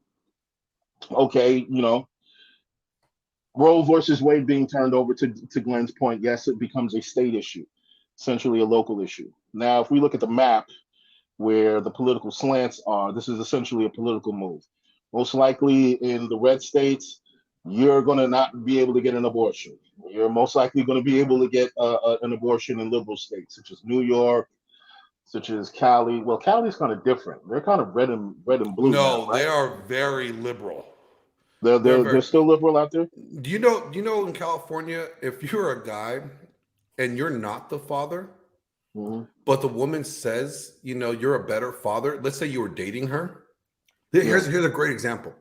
You could be dating a chick with a kid, Yeah. right? Let's say you guys are dating for 5 years, Right. right? You guys live together, whatever, and you're not the kid's father. She could go after you for child support because you were the better suited man. I gotta look that up. That No, sounds insane. do you know there's 10%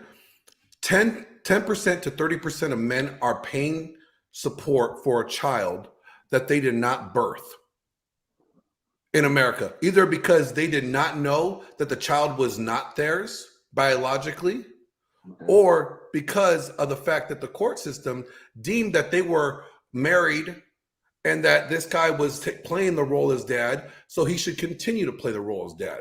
I'm aware of that. Yes. That And is- did you know that is- there's also a bill right now that they're trying to get that if you are a drunk driver, or let's say you're texting and driving on your phone and you killed a mother of a child, that you should pay that child support. They're trying to make it to where anybody can be responsible for somebody else's children, other than making the people responsible. And I think that's a problem. Let's just go to the accountability factor that men already pay. There's already accountability placed for men having children that they don't want, or whatever the case may be. It's called child support. But there's nothing in place for causing women to be responsible. If women could just end a life, that's a problem. Because if a guy was, let's say you're texting and driving and you hit a pregnant woman, you are getting charged for vehicle homicide ×2 because she's pregnant. But a woman could go and abort a child like it's nothing because it's her body, her choice, and that's not considered murder. That's a double standard. We have to understand what is the value of life here. The value of life is only valuable when the woman decides the life is valuable. Okay, so let me say this. I told you earlier, when you're trying to govern someone's body, that to me, sorry, this may sound melodramatic, is too close to slavery. It's too close to slavery. You have no right to tell another human being what to do with their body. It is insane to me. Not only that, but to use it as a political pawn. And again, that is what truly bothers me. That none of these crackers wearing these suits in the government give a rat's ass damn about these women or child support. We live in a capitalist society. They couldn't give a rat's ass. If their little mistress or their little intern got knocked up, they'd fly her ass first class to a doctor to abort that child. And that's what bothers me, since we're talking about hypocrisy. These men do not care. Ask the average working person, do you pay taxes? Yeah, I gotta pay taxes. Them welfare mothers, them welfare queens. People do not fucking care. It is a voting tool. It is a way to control women. Again, I'd be okay with it if whenever a man fixes his mouth to say, abort that baby, I want that baby dead, if he also faced the same penalty. Now we playing. Now we're all in. I have no problem with that. I have no problem with that. You can't have it both ways. Men, according to men, son de la calle, right? Which means, oh, they're not meant to be monogamous. They just fuck around. They sling dick. So men are the ones with the least control, with the least self-control. The least. Women, we're raised to close your legs. Someone just said it in the chat. Close your legs. That's what women are supposed to do. Close your legs. But no one's telling these idiots, keep your dick in your pants. It's up to the women. Close your legs, right? No, I actually believe men are the ones that are getting these women pregnant, and then they want to govern their bodies too. But it's a bunch of hypocrites trying to govern their bodies. Because again, with that little intern, right, is blowing you in the Oval Office and you get her pregnant, you flying her ass straight to the abortion doctor. Straight. Well, see, here's the problem. I don't have a problem with men being accountable for it. That's not my argument. My argument is that women tend to use abortion as a tool to not be accountable for their actions. I mean, but so do men. Men get women pregnant. They're like, "Whoa, I don't want to be." And I come up with the solution for that. I think just like every man needs every guys know once you turn 18, you have to sign up for the selective service. All right, that means if in case we go to war and there's a draft, your ass is going. I did it, no problem. I think just like that, men need to go nut in a cup, put it on ice, all right, and get snipped. I kid you not. I got snipped. I have no problem with that. Like go nut in a cup, put it on ice, get snipped, and then guess what? Now there's no abortion conversation because these men could be doing whatever they want with their Johnson, but they're not getting women pregnant. Wait, you're snipped, Glenn? Yeah. Oh, you some good ass then. That's great. Great. Yeah, great. I wouldn't tell anybody to do something that I wouldn't do. Oh man, listen, Glenn. I almost lost my damn point. Yo, Glenn. Look, listen. We gotta clip that. We gotta clip highlights. I lost my damn point, man. Yes, right there. Go ahead. I mean, anyway, yo, Glenn, we have to understand something, and to everyone on the panel and in the chat. Look, listen. This is the human condition. Every freedom and right has been weaponized. Okay, this is what we do. When we do it with guns, the initial intent of guns wasn't to, kick in doors and just kill innocent people. It happens. People have gotten away with it. Money, currency, money is used basically. It's just literally an efficient way to barter, okay, and to keep track of the barter system. However, money has been weaponized, through classes and so on and so forth. And yes, sex has been weaponized through, people being controlled, bodies being controlled, people, men and women using, sex to get what they want, when they want, how they want it. And we can sit here and we can have a long discussion about how a lot of laws and a lot of double standards that we both benefit from should be changed. Now, I'm not sitting here and saying that what you're saying, Glenn, is a minute point, but I would be remiss if I did not say that it's not necessarily practical, nor is it ever going to happen. You know what I mean? Those women they're going to have their hot girl, white woman summer. They're going to tear up some shit. They're going to spray paint some motherfuckers. They're not going to call it a terrorist act. They're going to wait. They're going to make a Netflix movie out of this shit, and it's just going to be what it is. Here's the thing. We can't deny, or if we choose to deny, then we're foolish to deny history. That feminists in the beginning were terrorists. They carried clubs. They assaulted. They stabbed people anytime they were getting arrested. So no, yes, they were labeled terrorists back then, and they were also, remember, they blew up churches. They destroyed churches or anybody that opposed abortion. They would blow up churches. Okay, so we can't sit here and take her words as nothing because they have a history of doing these things. I'm not saying that she's not going to do anything. I'm saying that you're stretching it if you think that they're going to sit there and they're going to call those group of white women terrorists. Oh no, I don't think they will. I don't think they will. Of course they won't. Of course they won't. Somebody will. Somebody should.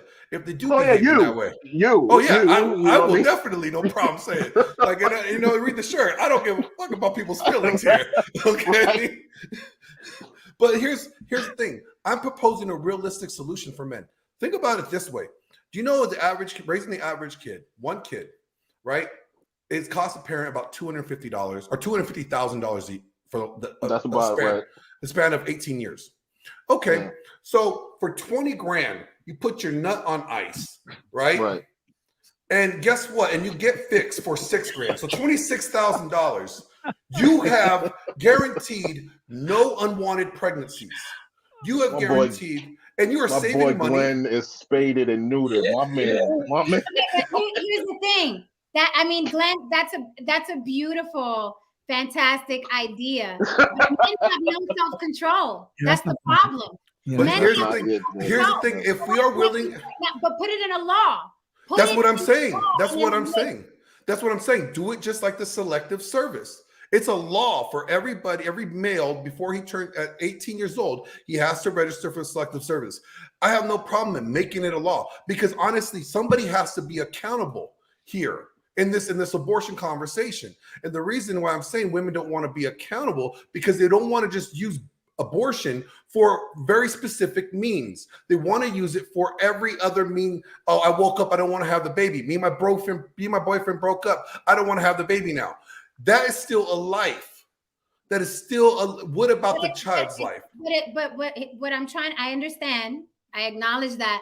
But what I'm trying to tell you is that more than likely it is men, the humans that run around with penises that don't want the child, not the women. I've seen women fight men because they want to keep their child. Women have been murdered because the man said, I don't want to have this child. Most of the white guys who find the new hot girl at the job kill their pregnant wives. Well, what about the They don't men that want want? that child. They But don't Jen, want. It's what men about that the men? more than likely don't want that child. So the law should be against men. So Jen, what about the men that want the child but the woman don't? Does he have That's a to say different that? situation. I'm asking you. But see, that's the only situation. does You're he have to talking say about it? one situation. But you're Yeah, saying Does it he takes have a two, say? right? You're saying Right, it takes yes, two. Does yes. he have a say in that? By law, if he wants that child and he Right. wants to be responsible for that child Right. financially, then Right. he should have a right to take that woman to court so Okay. she does not abort. I am with that. If the man is Okay. stepping up and saying, I That's want fair. my baby, I agree. okay, That's fair. That's fair. he should be able. Now that's a law I would stand behind and support men 100%. If they're like, I want my child, do not kill my child. But again, we're dealing with reality, and more than likely, you're gonna get, why you telling me, fool? You sure it's mine? That's what we normally get. But I think Well, a man I mean- who child should Look, have accountability- Well, I mean, I don't think that's a bad question. No, seriously. hey, look, 10 to 30% of men are fathering kids that are not even their biological children. This is true. Under the impression that these are their biological children. Hey, you know what? After every baby's born, I think, yes. and you know what? Doctors, by law, don't even have to tell the father that think he's the father that it's not his kid. That To is true. protect the woman. Yeah. To That is- protect the woman. So to protect her potential of getting child support from him. So Yeah, come on. There's a lot of Glenn, you can't go there. Glenn, but like we've had this conversation dozens of times. A lot of the issues that we have with how these laws are set up, men are the ones who basically made sure that those laws are set up. You know what I mean? So we create this is a patriarchal system. We created this world. We created this world, and a lot of the things that are biting us in the ass right now. You know what I mean? We basically, gave the green light to what's going on, brother. But you understand why the laws were made, right? Of course, I understand why they were made, but brother, doesn't mean that. Again, two things can be true. It doesn't mean that they weren't made. No doubt, no doubt. I understand that, but it doesn't change the fact of what Glenn is saying. You know, that a lot of the times, the law is heavier weighted towards women than it is towards men. Absolutely. In situations, like if a man commits a crime, if a man grapes a woman, he goes under the jail. Yes, he does. If a woman grapes a young man, the penalties are not the same. If there is one. If there is one. If there is one, especially if she's If pretty. my grandson, she gonna wish the cops got her.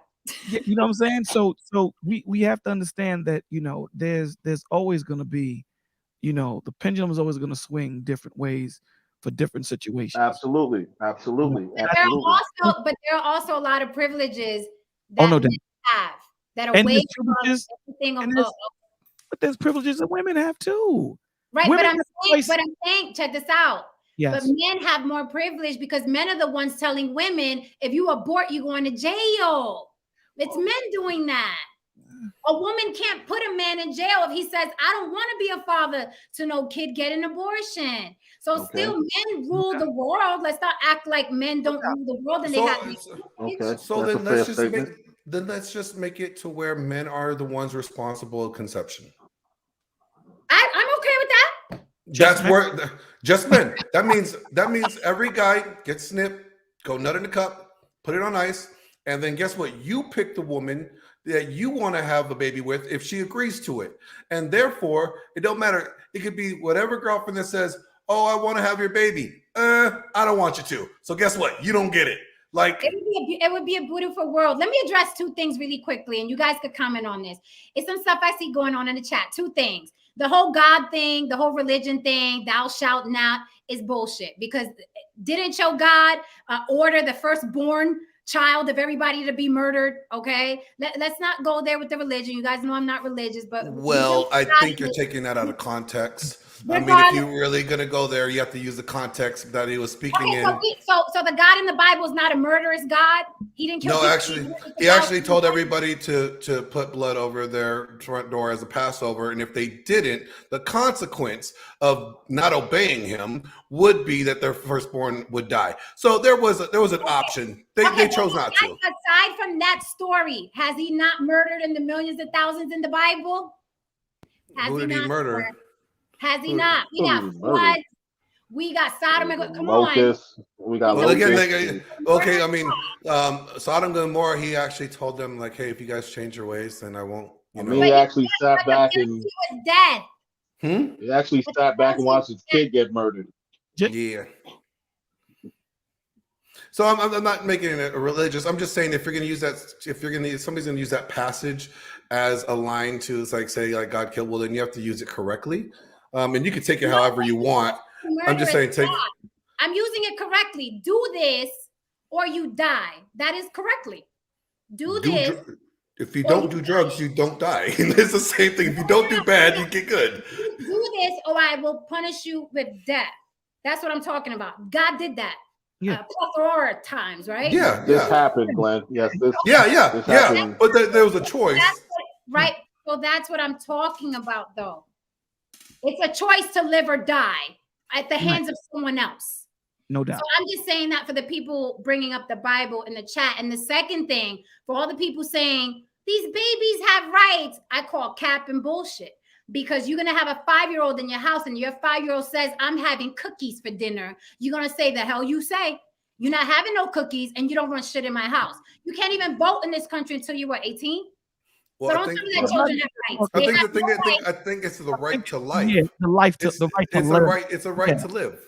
It's not a right to vote or have a say. It's a right to live. But that's not up to anybody who's not carrying that child. Well, here's the problem. But here's the problem. Why would it be okay? Here's the question. This is a good question, though. So a guy, let's say you hit somebody that was a pregnant woman. Mm-hmm. The courts will charge you for double vehicular homicide. Mm-hmm. So that means the death of 2 people, but you're just saying the woman was the only one in there, but she was pregnant. So if the courts are going to say that there's a life there, another life other than the woman, because the woman was pregnant, what say you? You can't go back and say, well, then the baby's life is not legitimate. Because if somebody else could get charged for double murder over a pregnant woman, you cannot say that the baby's life it's irrelevant in your argument. That's what I'm saying. Okay, so is that, first of all, when did that law start? And how far and wide is it? I mean, I could do a Google search on how many guys or how many people have been charged with double murder over, Well, I know they get charged because I've seen it. I've seen like the guys that kill their wives because they don't want the baby and all that. So I know it exists. I know. So I'm saying, like, if that's the case, if that's the precedence in our court system, that if you kill a pregnant woman or a pregnant woman dies by somebody's hand, by negligence or whatever, that they are charged with 2 losses of life. Mm-hmm. So to say that a baby in a womb is not a life, it doesn't have any rights or whatever. Obviously, it does if somebody's getting charged with 2 murders. So I can't listen. I don't know enough about that law. Is it past? I don't want to speak on something I do not know about. Is it past a certain month? Is it all over the United States? It is all over. It's all over the United States. I know that for sure. When did this law start? When did this law start? Why did the law start? I haven't researched that, but I will. I don't want to speak on something I don't. Well, okay, let's talk about the principle of it. Just look at the principle of it. The principle of it says that the courts deem that woman to have a second life in her. Another life is there. So if the courts are saying there's two people in that car when there's a pregnant woman, that means both lives matter. Both lives are, somebody has to. Okay, so if that's the case, if that woman is deemed to have a baby and that life matters, then why doesn't it matter when a woman decides to have an abortion? Because it's still her decision for that child. It's still her decision. So she gets to play God. Yes. Why? Bringing a child into the world is being God. We are God. We are creating life. So then all the women that have had abortions are murderous gods. If you want to call it murder, I don't see it as murder. I don't see it as murder. But if the courts will call it murder, if I hit you and you're pregnant and you and the baby died, or if the baby just died and you didn't, I will still get charged for murder. If that's the case, how can you not call it life on this side? That's where I'm saying we need to have a principle that we could cross on both sides. There has to be. Wait. Let me ask the question. Let me ask the question. Is she is there a merit of like how far along she has to be in order for it to count as she's pregnant? I didn't think so, Roy Chess. Roy Chess said it's not in every state. I didn't think so because they use this as a voting tool. So I didn't think so either. He said it's not in every state. I didn't think so because it depends on who wants to be voted for and all that other crap. And what state is it not in then? That's what I would like to know. What state isn't it in, Roy Chess? And another thing is we're very selective. Here's my thing. You're asking somebody that's weird because I look at life differently. I just don't like seeing suffering. I'm the type of person, if somebody wants to commit medical suicide, they have every fucking right and they shouldn't fill out 20 forms to do it. They have it. So you were like Dr. Kevorkian? Say again? Dr. Kevorkian, you were for that person? I was totally for him. Okay? I agree. I'm totally for him. It is your right. It is your right. If you don't want to live, if you're in pain, I don't like to see things suffering. So I am anti the abortion after a certain month and the baby got hands and feet and can think and see and feel and it's going to suffer when you're sucking them out like that. He's suffering. But I feel that way about fucking cows and hamburgers. Like, if you're going to kill a fucking cow, don't slaughter its fucking throat and let it bleed out to death. I just don't like suffering. I don't like suffering. So I look at life and death differently than other people. I'm sorry, a little blob to me is not a human being. A little blob has a heartbeat, though. But it not at the beginning. It doesn't even have a heartbeat in the fucking beginning. After 6 weeks, it does. Yes, it does. But I'm saying. So then it should be. Is it considered a life after 6 weeks? Let me tell you, a child that's born with no arms, legs, eyes. Have you been to the pits of YouTube? There are babies born with no brains and a heartbeat, and there's nothing you could do with them. But unfortunately, put them down. So what does a heartbeat? I mean, what does that? I mean, chickens have an egg. A fucking egg has a heartbeat. But wait a minute, Glenn, what about invalids? People who are, like, to Jen's point, what if someone is, you got your heart is working and so forth, but you're essentially unconscious. You're a vegetable. Is it safe to say that this person should be put down, or do we keep this person on a machine? No. I think there's a different context. I think that's the point. But what I'm saying, the problem. Wait 1 second. Context. That is the point that I was hoping somebody would say. This is a context situation. You can't have the same. The downside of laws is that this is why a lot of times you do have jurors and so on and so forth. You need different perspectives. The downside of laws is that these can't be hard and fast rules a lot of times. these kind of have to be kind of like a a ballpark and an understanding. We said, okay, you shouldn't kill a person. You shouldn't do this. You shouldn't do that. However, if the context of the situation says that, all right, I was put in a situation where I felt like my life was in danger, blah, blah, blah, and I murdered this person, excuse me, I deleted this person. Yes. Yeah, don't get us banned again, okay? We already have one video shut down in 24 hours. We don't need a second one. The video was shut down. Yesterday's stream was shut down because we talked about fat women. Are you serious? You like my hat? I got the hat just done, just for the honor of the show. I'll send you the screenshot, Haran. They sure did. They emailed me about that. I was here's the problem. Go ahead. And I agree with you on the context. I agree with you if the child is not going to be able to live a fulfilled life. Yes, do stop the suffering. But that's not every single case. I mean, we're talking about these things like they're almost every single case. Every kid's going to come out retarded or with no arms or with one toe. You know what I'm saying? Like, we act like that's such a regular occurrence, but that's still up to the parent to decide. And if they want their children to, at that point.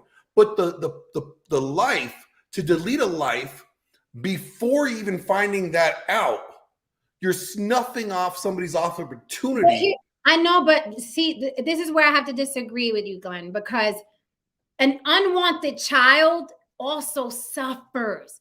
So if a woman or a man is saying, I don't want that fucking kid, and you force that kid to happen, that child is going to suffer because he's either going to be raised by one or two people that don't fucking want it. Okay. That is also a form of suffering. So I would rather a woman, because unprotected sex is going to happen. Men have no fucking self-control and women fall in love too fast. So unprotected. Hold on. Right there. You are saying that unprotected sex is solely the male's fault. At no point can a woman. You say like no, she didn't. No. She also threw women in there. She also threw women in there. A woman, but you're saying a woman falls in love. No, men have no self-control, and women fall in love too quickly. Therefore, they both agree to unprotected sex. So they both don't have self-control. They both, because the woman falls in love. The man's not in love half the time. He just wants to nut. But the woman is like. So love doesn't dictate whether or not you get not be responsible for it. They're both operating out of self-control. That's not what I'm saying. I'm just saying the reality of the human being is 9 times out of 10, I'm not talking about exceptions to the rule. 9 times out of 10, with the male species having no self-control, according to them, and then women, I was in love, so I let him hit raw. Both of them are equally responsible for that life. What I'm saying is, if neither one of those motherfuckers want that baby and you force that life to come out, you are forcing a child to suffer, and not one of them assholes in the government are going to say, I'll take care of that baby that you guys didn't want. So why should anything suffer because some assholes want to be voted in to a seat in our government? That is my point. When you are putting a child on someone that doesn't want it, that child suffers. No human being should suffer. Yes, that is true. But then you know who's also want to vote because you want to vote. It's also you're looking at the fact that. Let me just finish with this. Another thing I hate is selective law loving, right? Selective. Men are infuriated by child support. They want to kill women. They hate the court system. Honey, baby, that's a law. That's a law. You should be embracing it because you embrace abortion laws. You all for abortion laws. But when you got to pay child support, you are imploding. But that's also your government making a law. So people are very selective about what law they beat off to.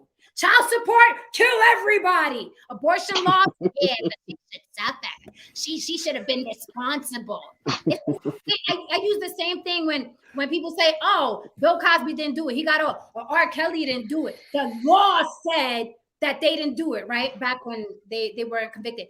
That the OJ, the law said he didn't do it. And then I throw at them, well, the law also let Zimmerman walk out the door.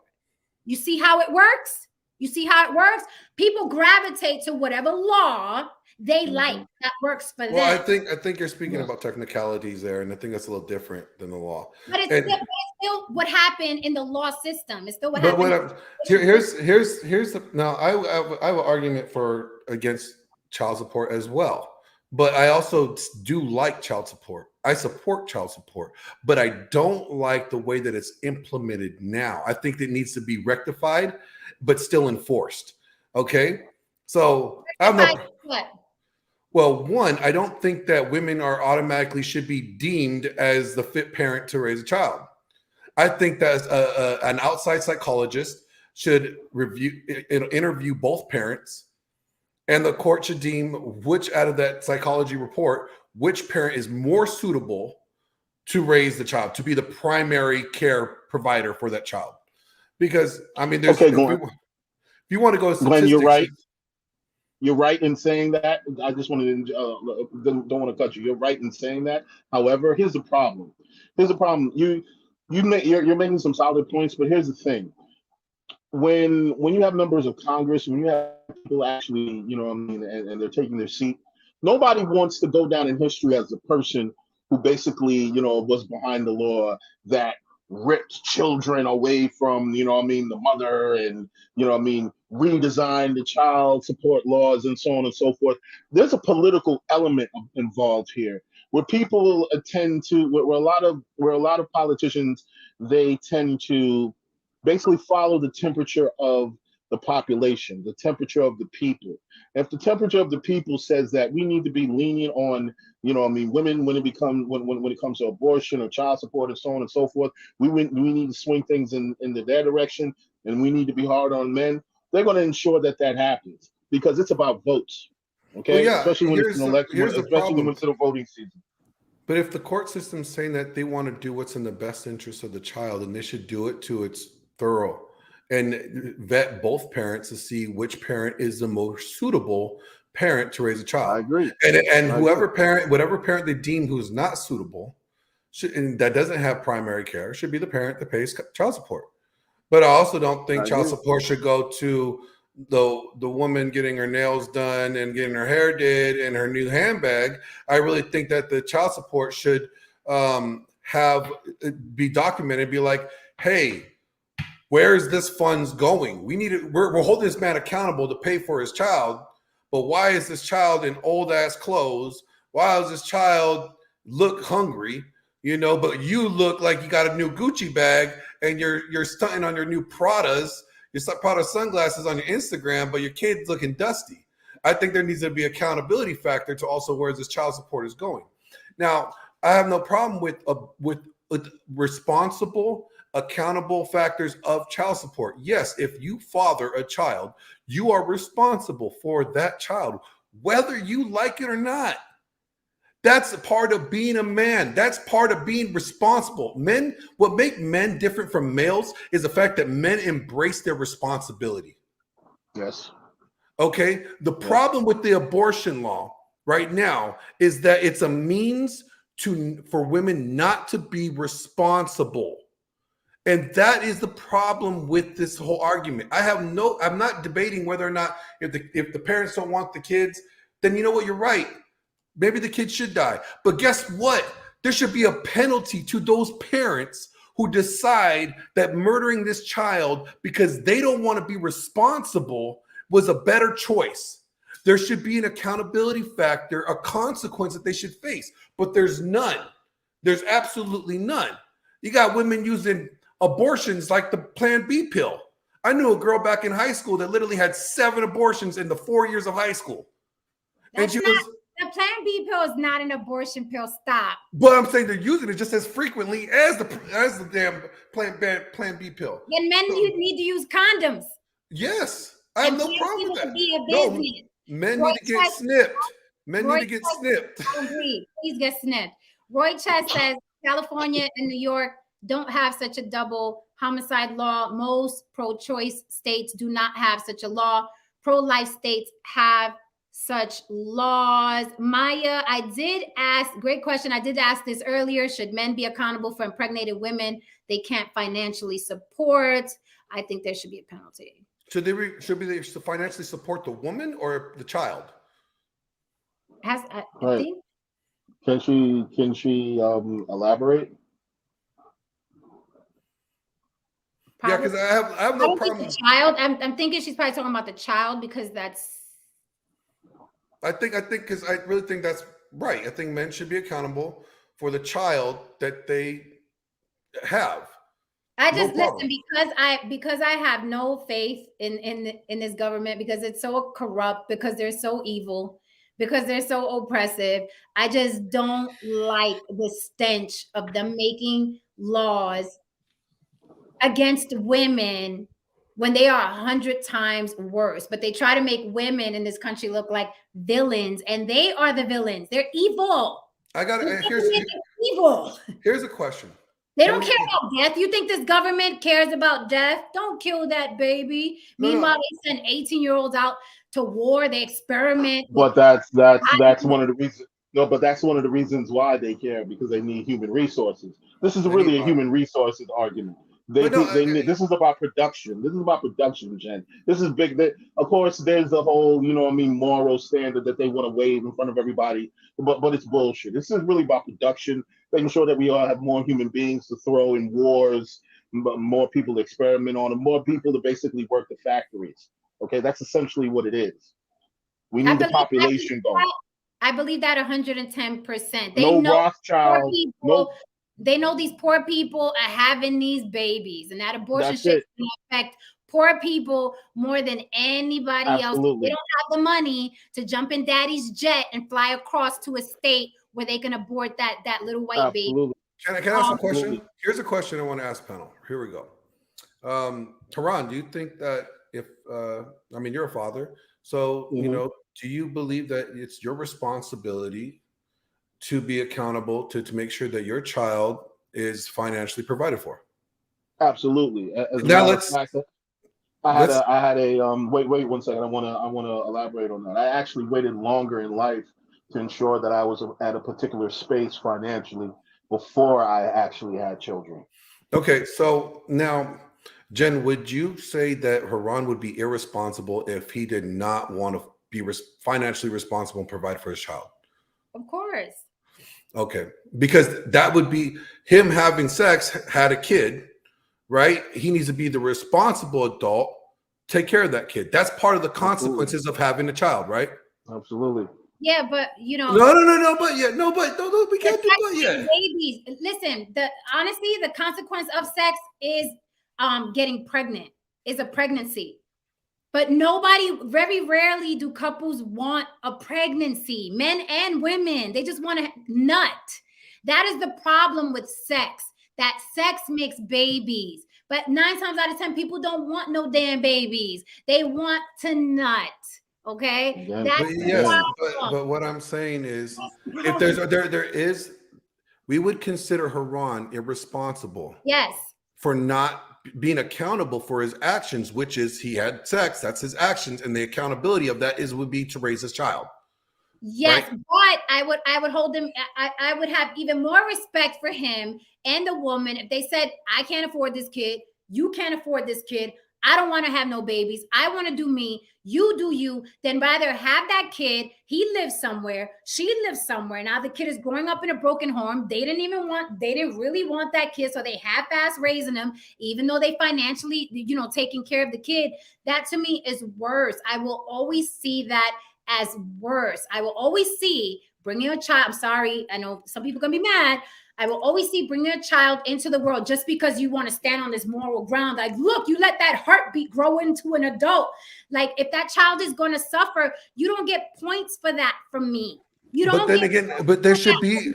Would you believe that there should be an accountability? There has to be accountability here on both sides. And I'm saying there is an accountability factor. On the male side, if he has a child, he's responsible financially for that child. That's a law that's instituted, and there's men in prison for it. What I'm saying is, even if he wants a child or not, what I'm saying is the lack of accountability for an action on the woman's part is the It's problem. not, it's not, but here's the thing. It's not, there is accountability. If a woman gets pregnant and she wants to get an abortion, that's a fucking accountability. You got to pay for that shit. You got to make sure it doesn't kill you. You have to live with the grief if it bothers you. Because some women can get abortions and it doesn't bother them. But she is holding herself accountable. She's like, I got to get rid of this shit. Now, here's the thing. Both men and women are held accountable if that child is here. If a woman neglects her child, even doesn't send him to school every day, she gets locked the fuck up. She gets in trouble. CPS Very rarely. On the door. No, not very rarely. Often. No, it's rare. The CPS cases, they can't even tell them. I have experience with CPS cases. I understand the CPS probably better than most. But what I'm trying to say is that, and you're missing the point, is that if we're willing to hold men accountable for, I'm not missing the point. I'm disagreeing with the point. Okay, you're disagreeing with the point, and that's fine. But what I'm saying is we have a monetary. What I'm trying to say is there's a monetary fine or penalty for men for 18 years if they are fathering a child. A woman pays what, a couple $1,000s, and then that problem is gone. I'm about to leave. No, he didn't. No, he didn't. No, he didn't. Let me tell you something. You know how all you have to do is write a fucking check. A woman has to be on call 24 hours a day. Dinners, homework, feeding, nurturing, making sure that cleaning, washing, combing up hair. What I was saying a couple hours a day, and all you got to do is cut a check, and you complain. What I'm saying is that over an 18-year span, that's over $250,000. Mm-hmm. Okay, that's the consequence. Women don't have a consequence if they have abortion. Oh my God, I'm going to kill you. I'm going to what are you talking about? Come on, Glenn. No, what I'm saying, if they have an abortion, they're escaping the consequences of raising the child. That's what I'm saying. But they're both escaping the consequence. And I think there should both be a penalty or a consequence that they have to face for an abortion. If you want an abortion, great, have an abortion. But here's a consequence for that. What kind of consequence? A monetary consequence? A monetary consequence? They should go to jail. What is the consequence? True. What would it look like? I don't know. I'm not that smart yet. But I would definitely I would say you can start off with the monetary consequence. I would definitely say like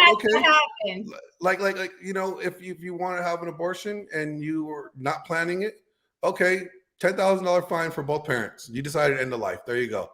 That's a monetary consequence. You could pay it all up at once, or you could take it out of your check for the next 10 years, $1,000 a month. Well, there's a penalty for divorce. I'll tell you that much. Yeah, there is. You know what I mean? For men. So well, doctrine. I love you. I love you, but I got to catch you on this one. Dude, there's no accountability. We live in a country where it's okay for women to kill their own baby. We live in a country where if you have a disease and you don't have the money, the doctors will say, fuck off. You're not going to be in this emergency room. If you have cancer, our senior citizens are deciding, do I eat or do I take this heart medication? Do I eat? This country is founded on abuse and slavery and death and murder of its own people. But today you want to pull out the violin because, oh, look, women can murder their own child. You really think these men in Congress, these men in these suits, give a rat's damn about an abortion when we have so many people out and alive right now and they don't give two fucks of, oh, your child has cancer. Where do you live? The South Bronx. Sucks to be you. We can't do anything about it. Oh, you want to go to college and better yourself? Sucks to be you. You're going to be paying us back forever. This country is founded on murder. My question is, what is? I presented here. Here's the thing. I said that the accountability should be on men for abortion, right? And I give a solution to how to fix that. All right, we could rectify this whole abortion issue if we just made men get snipped, nut in a cup, put it on ice, and then be selective of who the women that you want to impregnate. I mean, you can call it far-fetched or unrealistic, But guess what? It's an actual solution that can be implemented. And here's the problem. Here's a good, actually not even a problem, it's a good thing. If men were able to be more selective on who actually father or mothers their child, there'll be less pregnancies, less issues. All right. It's not going to be like, you're not going to have as many broken homes. All right. And guess what? There would be make them be responsible enough to, because you know what, in vitro or whatever, using a turkey baster is not that cheap. All right. It costs money. So you have to put your sperm on ice and you have to pay that fee. And then when you get the woman pregnant, you have to pay a fee to inseminate her. It's over $20,000. So that means you would have to be financially positioned. You think patriarchy would ever let that happen? No, I think hold men responsible for pregnancy. Never. They but would you know never. what? You know what? It would cut out all this whole abortion conversation right out the gate, because there would be no need for an abortion after that. The entire manosphere would implode. They would lose their actually mind. You know what, here's the funny thing is, one of the guys that actually I kind of got this idea from, his name is Aaron Clary. He's an economist. He actually wrote the book the book of numbers, about dating women, whether or not like it's financially beneficial for men. It's actually a really good book. And also the book called The Menu. He presented this and he broke down the economics of it. You know, and he broke down the economics of what it cost yearly for the United States to cover abortions with our tax money. And if we used all those funds to cover men getting snipped and put on ice, we would save this country so much money, because it wouldn't be going towards abortions. All that money that Planned Parenthood get will come back, and it will be like a percentage of that money would be going to what it costs to put men's sperm on ice. Wow, we just saved the country hundreds of thousands of dollars, maybe millions of dollars there. In the long run, it will be a realistic plan if that's the case. But the problem is men don't want to take the snip. They're scared. It's not that bad, guys. Trust me. 3 days later. They're ungovernable, is what you're saying. No, they're just Men are ungovernable. No, they're governable. They obey the law, so they have to pay the child support. It's like that meme I saw. If men could get pregnant, there'd be drive-through abortion clinics on every corner. What are you talking about? Pregnant. According to the lady in Congress, men can get pregnant. Because she was talking about a trans man. No, she said men. She said men. Because she's using the right term for a trans man. Are you speaking for her now, Jen? Because I don't know, because I believe she said men. That's what she was talking about. She was using the politically correct word. That was not the question she was asked. That is what she was referring to, Glenn. Because she was saying that we should call these people by their pronouns correctly. So a trans man is a man. Let's just be clear. Let's be clear. A man cannot get pregnant. I am not getting into this with anyone. A trans man can get pregnant. No, but I really think this. Think about it. Let's take the problem. Stop blaming women for it, right? Because obviously, in my opinion, there's a lack of accountability there. Whatever, you can disagree, but let's just take it off of women's responsibility altogether. Guys, go get snipped. Put it on ice. Be selective on who you want to have a child with. Now there is no need to have an abortion conversation, because the time that you actually choose to impregnate a woman is by choice, by both of you choosing to have a child. What other solutions do you have?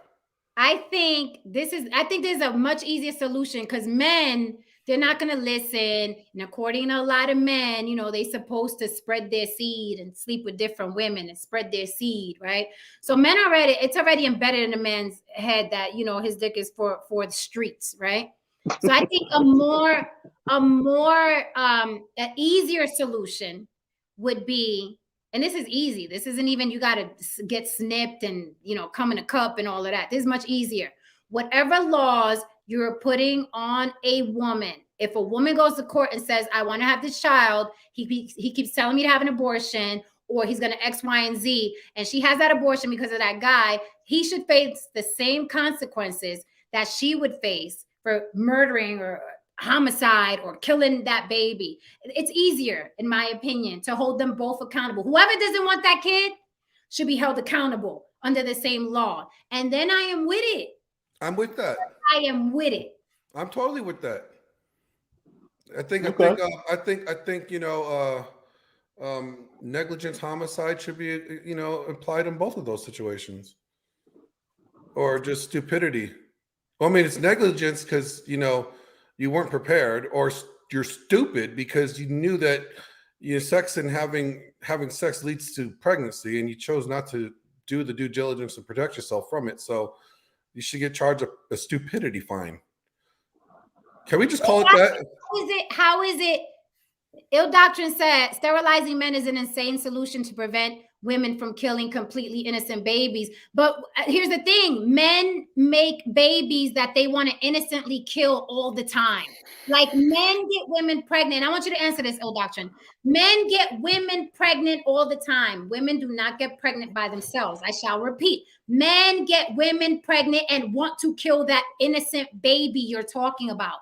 So what repercussion should there be for men who want to kill that innocent baby? Because a lot of women want to have that baby, and the men threaten them, the men murder them, the men leave them because they don't want that baby. So what repercussions should there be for a man that forced a woman to have an abortion?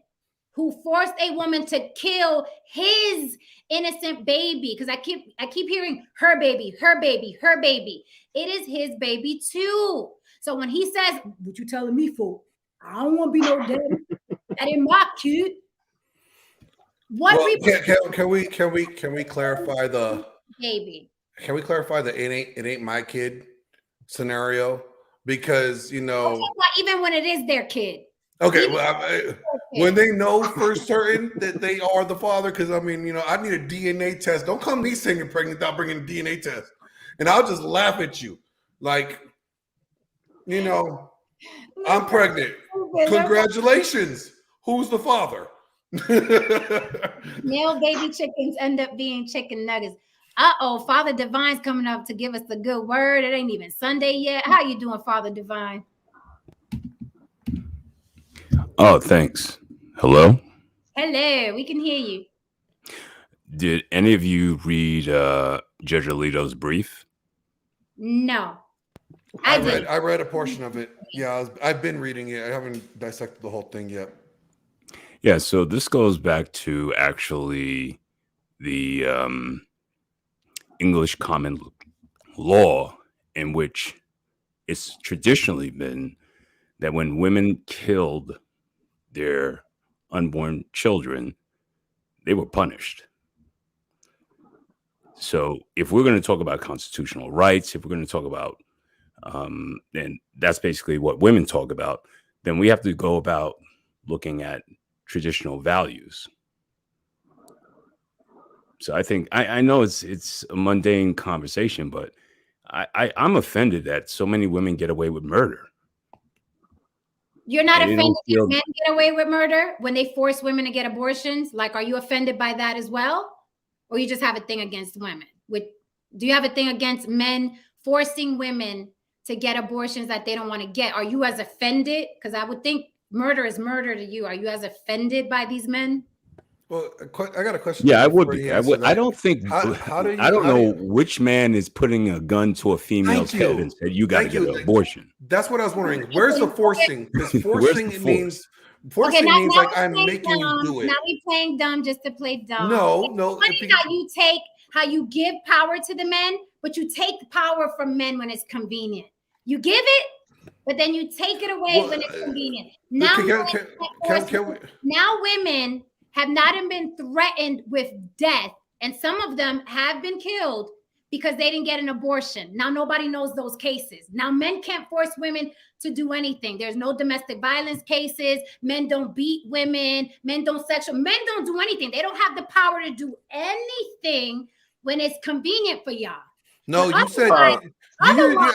I think you got to use the right verbiage. I think you need to use the right verbiage because you said force. Now, force means to impose their will upon them. So if they did, the man drag her to the abortion clinic, put her on the slab, open them legs up, and then whoop, No, she made a choice. That she has a choice, and you can't negate the fact that she has a choice. There's women that say there's been many women that where the fathers don't want the kid and they were arguing with them and pushing them to have an abortion. Women still chose not to because they don't believe in it or they want the child.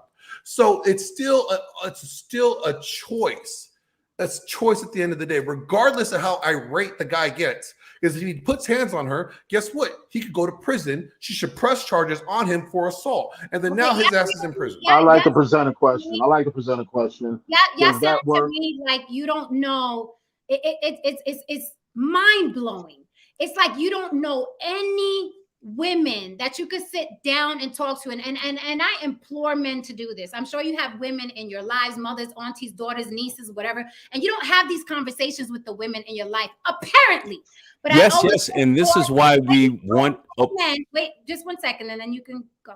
I implore men to sit with the women in their family from youngest to oldest and just say, hey, I'm just curious.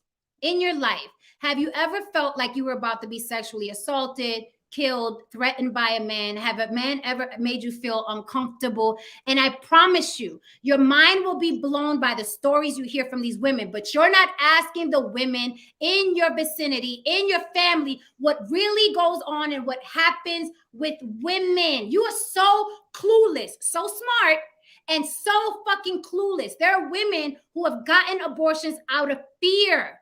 There are women who didn't get abortions and got killed because they were trying to have that baby. What rock have you all been under? Well, Sharika Adams was killed by her football player boyfriend. He didn't want that baby. There are men in jail right now who killed their wives who are 9 months pregnant because they didn't want that baby. Men force women to do things. No, women they manipulate. Newsflash, guys. Women fear men. Newsflash. But the greater percentage of women, they get abortions because the man doesn't want to be with them. That's a fact. Thank you. That's the fact.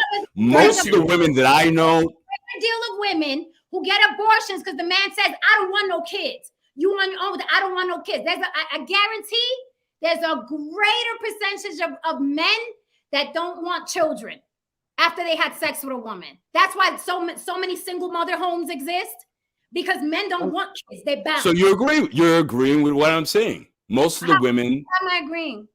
Because you're stating that most women are in fear that the man that gets them pregnant doesn't actually want to be in their life. Thus, they get rid of the kid. No. Yeah. No, you're talking to a woman. All right. I've dated many women, and I've dated a lot of women that had abortions. No, women and they regret it. Jen, they regret it. Wait a minute. They regret it. Wait, because I want to hear what you're saying, because I really do want to reply to you. This is interesting. But I want us to hear each other. Okay. Women, when they get pregnant, all right, they are hoping, wishing and praying like, oh, this is going to change the situation. Women don't think like, oh, he's not going to want to be with me. Women actually think the opposite. Women think that I'm a woman. I know. Women think that I have girlfriends, relatives, co-workers. Women think the opposite. Women think I'm going to get pregnant and he's going to be a father to my baby and we're going to have this wonderful family. And then the man says, pump the brakes. I don't want to be nobody's daddy. That is 9 times out of 10 what happens. Okay, that's why women are crying about it, calling their girlfriends, he don't want this baby. That's normally what happens. That's why there's a reoccurring joke. Why you telling me for? Why is that a reoccurring joke for decades and decades and decades? What you telling me for? What you want me to do about it? Comedians say it, your friends say it, because men want to have sex. They don't want to have children. And then women are left to be single mothers. So more than likely, women are keeping that child. So I don't know what women y'all know or what rock y'all been on, because y'all so smart, but y'all dumb up conveniently. No comprendo. I have to ask a question. We can sit here and say, we can sit here and go back and forth with this. But I would have to say this. The same pressures that we put, the same ask that we put on men and women who are actually of the poor or of the middle class, do the same rules apply for well-off men when they get their mistresses pregnant? No. And when they demand that their mistresses have abortions, do we hold them accountable? If they're worth, I don't know, hundreds of millions of dollars and or close to a billion, because let's keep it real. These dudes have mistresses.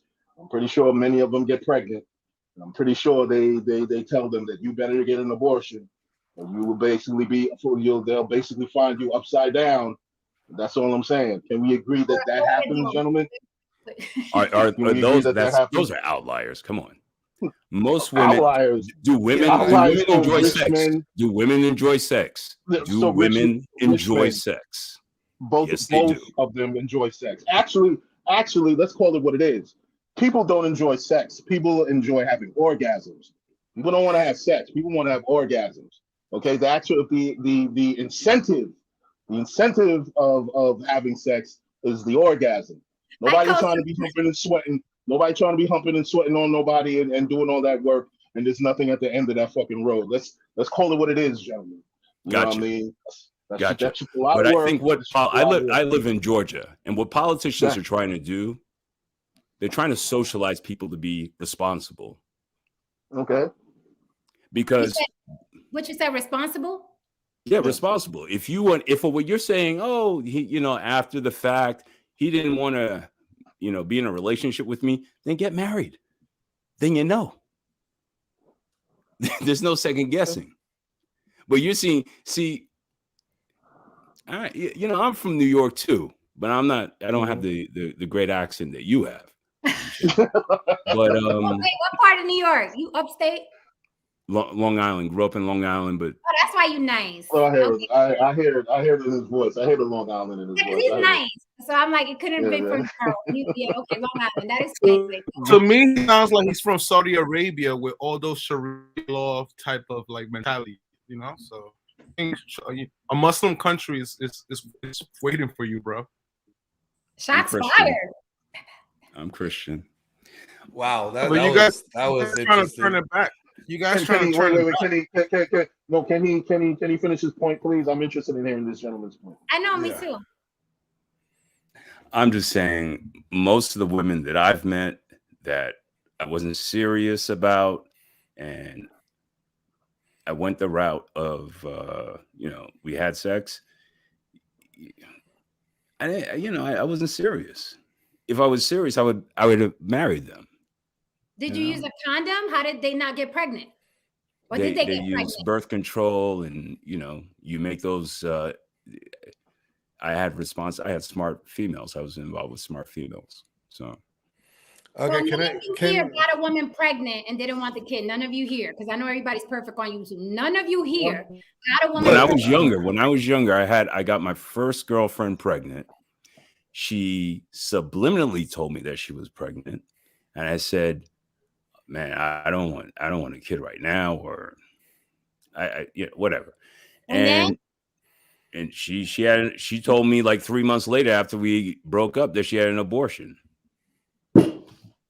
I will say this. What happened to me is that see, he needs that law, Glenn. He needs that law because he said he didn't want to be held accountable for the baby he made. According to your law, I was 16 years old. I was 16 years old. Doesn't matter. I was 16 years old. You see, it doesn't matter. See, my law works. If we'd had my law, it would work. I'll tell my story. What happened with me is that I broke up with my girl. We were having issues, and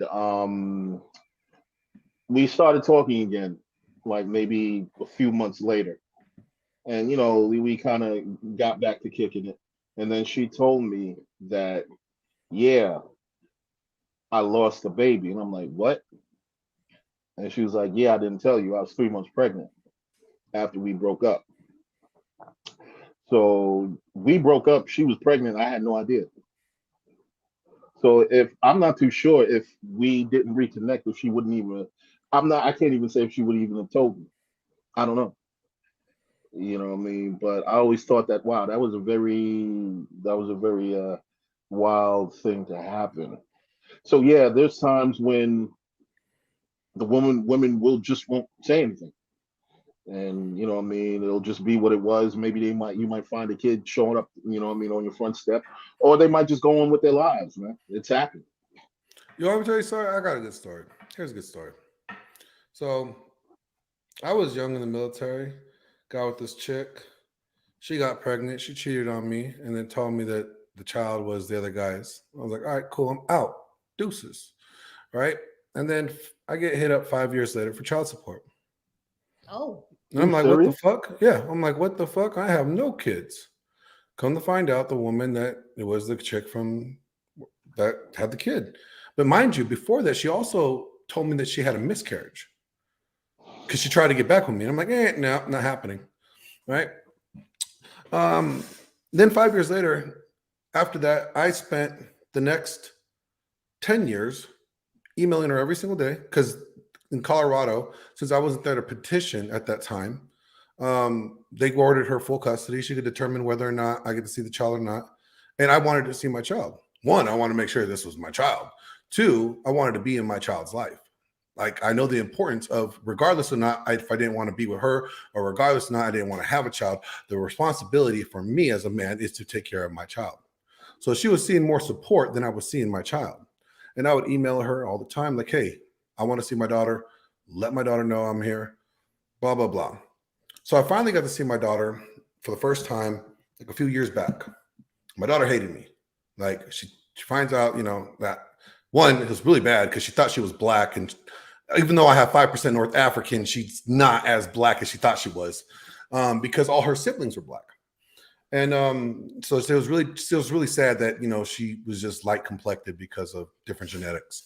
But she's like, well, you abandoned me. I'm like, no, I didn't abandon you. And then I showed her every single email that I sent to her mother throughout the 17 years now that she's 17. So the 17 years, how many times I tried to contact her, how many times I tried to send presents, how many times I would try to be involved in her life. I wrote her letters to prove to her this to her. Her mother caused more mental damage psychologically, thinking that her father never loved her because of that. And so there are men that will be responsible, regardless if they were in the right position at the time to be a father. I could attest to that as being a man and doing that myself. Now, are there a lot of dickheads and fuckboys out there that don't want to be responsible for children? Yes. And there should be a consequence for them, just like there should be a consequence for a woman that aborts a child. But you want statistics, and I got statistics for you.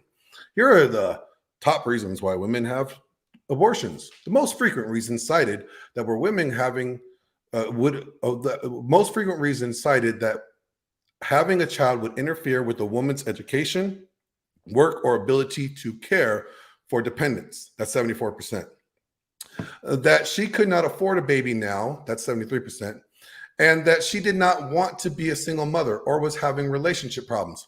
48%. Nearly 4 in 10 women said they completed their childbearing years, and almost 1/3 of them were not ready to have children. Fewer than 1% said their parents or partners' desire for them to have an abortion was the most important reason.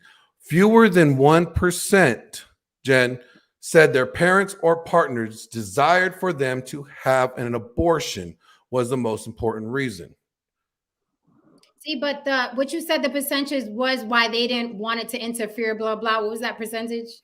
74 and 73%. Okay, 74, 73%. So here's the 74 said that it would interfere with their work or their ability to care for dependent. The 73 said that they did not want to be a single mother or they couldn't afford a baby. And the other one said that 48% said they didn't. They were having relationship problems. Right. But it was okay. So when you talk about they didn't want to be a single mother or whatever, that's still because they knew some asshole was not going to be there or be responsible. No. That argument's negated when it says fewer than 1% says their parents or partners desire for them to have an abortion. No, it's not negated if the woman says, I didn't want to be a single mother. A single mother means the man's not going to be there. Single mother means most guys step up. A lot of guys step up. What? I know a lot of guys. I know a lot of guys that got women pregnant and they stepped up. Hold on. No, the single mother. But a stepfather is that credit to women, not stepfather. But here's the thing: the single mother percentage is the fact that she's not in a relationship. No, single mother is single mother. I'm gonna have to take care of this baby by myself. Why? Because you're not in a relationship. Right. Meaning that so that their relationships. But it still boils down to I don't want to raise this baby by myself. But fewer than 1% said that their partners desired them to have an abortion. Forget the abortion. Forget the guy wanting an abortion. Forget that. But that was your argument. No, yes, it's still my argument. I don't know what that statistic is. I don't know if they, you know, what was it? 10 white women. That's kind of where I come from. A lot of men are like, I don't want to have no babies. Okay, well, this is from a I have a question. Research opinion. Now that you guys touched into race, I always feel like this abortion thing is, you know, now with the in 2022 we're dealing with the heroin epidemic, and right now more white men are dying than ones more. You know, like for 10 that overdose, you're cutting up, bro. One baby's being. You're cutting up, bro. You're cutting up, bro. I'll be back. Okay, so while he comes back, Il Doctrine, this is dangerous language and it's unfair. Okay, this is dangerous language and it's unfair. It's always, if you don't have ovaries, you don't have an opinion until it's time to defend killing a baby. Then I did it because I was afraid of him.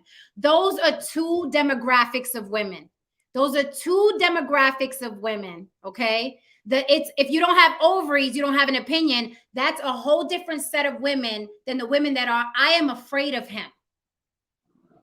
Like, we should believe a woman when a woman says, I am afraid of this man.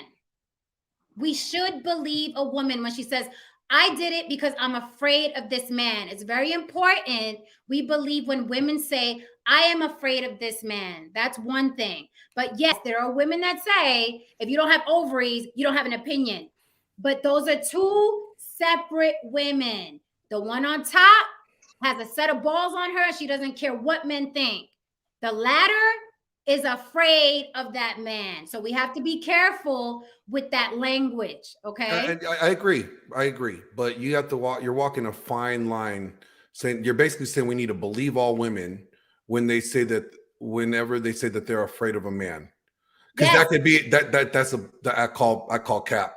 I will not believe all women until I believe all facts. I will believe all facts. Show me the facts. Okay, well, you do that, and I'll believe all women, and we'll be the balance in the world. Because, you know, when you say believe all women, you have to take it across the board. Are you saying just believe all women when they said that they're scared of a man? Or if a woman is saying, I got an abortion because this man was threatening me, I say believe them, because it's first of all, it's a stupid lie to tell. A woman can say, I got an abortion because I felt like it, and you can't do shit about it. You don't got ovaries, you don't have a say. But it's the lie told. It's the lie told, though. That's the lie told. It's my decision. But when a woman says, because we've seen women get murdered for staying pregnant, if a woman says, I am afraid of this man, if she goes to the cops and says, I want to have this baby, he's threatening me, I'm afraid of this man, or if she doesn't even go to the cops, because she's broke or poor, she feels like it's not going to be their problem. Why am I going to involve the cops? Or I still want to be with this guy, or I'm intimidated by this guy. I know plenty of women where I come from who are definitely afraid of their husbands and their boyfriends, right? So you have to believe women when they say, I'm afraid of this guy. So everybody's a Ray Caruth. No, everybody is not a Ray That's what Caruth. you keep on making that example, though. No, but everybody's not a Ray Caruth. That's just another example of men that didn't want children. That's separate from women saying, I'm afraid of this guy. But how, but see, but here's the problem. How is a man going to coerce a female to have an abortion other than saying, I don't want you to have the child? You can put a gun in her head, literally. I've seen it. Yeah, but he's going to get arrested for that. Let's be logical. But okay, not going to get arrested for that. Aggravated assault. He's going to do some years for that. Here's the thing. Here's the thing. Like, oh my God, the ignorance. You're assuming that every time a woman gets abused, she's running to the police, when it's the opposite. That's why so many women get killed. It is the opposite. Why are you taking so much responsibility? You're a strong woman. why are you taking so much responsibility away from women Thank when you. it comes to everybody, them laying down you know with a why? man I'm who gonna tell they you. obviously don't know well enough I'm and gonna tell getting you pregnant why. with? I'm gonna tell you why, and thank you for that question. I appreciate that question. I love that question. Here is why. I am a very strong woman. I'm not fucking having it. Okay, you threaten me, it's gonna be a problem. Okay, but I know so many women that are the opposite of me. Many women, from related to, from abusive situations I've seen, from my friends of friends that got killed because this, that, and the third. You're right, I'm not one of those women. So when I'm passionate and I get loud and I'm like, you haven't seen what I've seen, you haven't experienced what I've experienced. That's like me trying to tell you what's going on over there with the men. It is dangerous out here for women. And a lot of women do not go to the cops because they fear that man. I'm not going to the cops. This man will kill my ass. That is what happens on this side. So that's why I'm passionate, because I feel like someone has to fucking speak out that knows what's going on over here. And that's why I say I implore men just on idle conversation. Your best girlfriend, your sister, your niece. Hey mom, I'm just curious. In your life, have you ever been in a situation where you felt like you were about to be sexually assaulted, or a man made you feel uncomfortable at work? It will blow your mind, the stories that women tell you that they don't normally tell you, because we live in a society where it's, well, I'm not going to believe all women till I get all facts. Like she becomes. Why? No. Like there's a thing called due process. No, there's not a due process. Like women have to prove that they've been assaulted in this country. Yes, and they should. Imagine even the due process is a form of violation, because the same girl that gets violated, now the doctor got to literally go in her vagina and think about if that's your first sexual experience that a man ever touched you, or cut your uncle. Come on, bro, stop acting like that don't happen. I'm a Latino. So wait a minute. I don't care what you are. I'm just telling you. So you're saying due process, a law. We have the right. You get accused. It's not upon you to prove your innocence. It's upon the person who accuses you to prove your guilt. That's the law. That's due process. That's what this nation is founded upon. That means the same law. No. Same law. Let me finish my thought. Let me finish my thought. Wait. The same law for women. If a woman is married, she cannot go on. Let me finish. I was talking, so you can let me finish. But also, you're using the law, and the same law says that a woman cannot go on court if she's married to the same husband. So the same laws also are used to shut down women. Why are you being so oblivious of Okay, first of all, little pressure. You're acting a little high pressure. I need you to calm down. Let me finish my statement. Well, because the level of ignorance you guys are just spilling is it's not ignorance. It's not ignorance. You guys are like 45-year-olds. I'm a 30-year-old. At least I'm. Come on, man. You guys are 40-year-olds talking about. I'm not 40.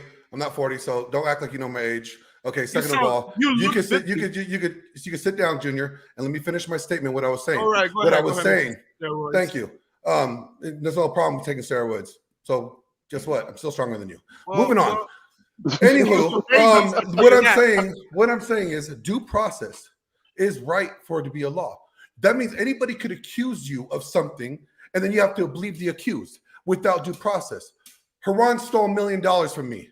Now Haran should go to jail because I accused him of doing that without proving it. That is due process. Due process should be in place. I understand that, but again, conveniently ignorant, right? It's not conveniently ignorant. It is. And here's why. You like looking up statistics. How many women are sexually assaulted every hour? We have to look at the emergency, not the outliers, not the very few times that men are falsely accused every now and then and lose a football scholarship. How many police officers killed their wife? How many police officers in the NYPD right now? Espérate. We have to look at the emergency, okay? Not the exception to the rule. We have to look at right now as we speak, how many women were sexually assaulted and is going unreported. So I'm not saying that we shouldn't have a due process. I'm saying fucking think if you as a man are drunk and are great and a man goes up in your ass, now you have to go after you've been violated and had a man in your ass, you being a man, okay? First of all, being a man, you probably like, I ain't gonna fucking tell nobody I got raped. This shit is embarrassing. What the fuck am I gonna do? But let's say you have it in you to go tell the cops. We gotta do a rape kit. Bend over. We gotta go up in your ass again. And we have to do a rape kit. And then you have to prove that someone violated you. That's a second violation to someone. And can I just piggyback? Can I piggyback on Jen? So it's Jen, okay. It's piggyback empathize is what I'm saying. You have to empathize that it is a second violation for a woman to have to prove that she was sexually violated. That's the law. That's the law, Jen. Come on. You gotta have some due process here. Listen, you're not listening. I understand what you're saying. I understand what you. Yes, I am. No, because you're not saying what I'm talking about. I am not against due process. I know it's the law. I'm telling you to empathize that it is a second violation. So I just have a heart. Have a heart because everybody's having a heart for that baby that's getting killed that no one ever met. So I'm saying have a heart for the human being that is out and alive and breathing and has been sexually assaulted. The woman that's already born and has her own life and is running around because y'all have a big heart for that blob with the heartbeat in the womb, right? So I'm saying have a fucking heart for the woman that's already out and breathing and alive and living a full life and has been sexually assaulted and has to go through more trauma to prove that she's been sexually assaulted. I'm not against the law of due process. I'm not against the process of the rape kit. I'm saying have a fucking heart, that big heart that you guys are having for the unborn child. Have a fucking heart for the woman that's been sexually assaulted and has to be violated, not only by the doctor, but again by the court, the defense attorney, the jury looking at her like, what were you wearing? What time of night was it? Didn't you know he liked you? You have to understand that is what women go through in this country. So don't tell me about due process. Can I piggyback on what you just said? To the point where they don't report it because they don't want to go through this. They don't want to go through. Well, how about instead of no? How about this? We just say trust but verify. Can I say something? Can we say trust but verify? Jen, can I say something? Trust but verify is a legitimate thing. There's a young lady named Vanessa Guillen. Vanessa Guillen. She was in a military base in Texas. She called out that one of her supervisors violated her. Right? What happened? They ignored it. 2 weeks later, her mother said they touched my daughter. Within a week, they found the girl's body a mile away from the base. Then, opening investigation, the guy that she accused, apparently we find his body later on, and then we find different bodies of military men around the area of her location. I bring that to talk about what?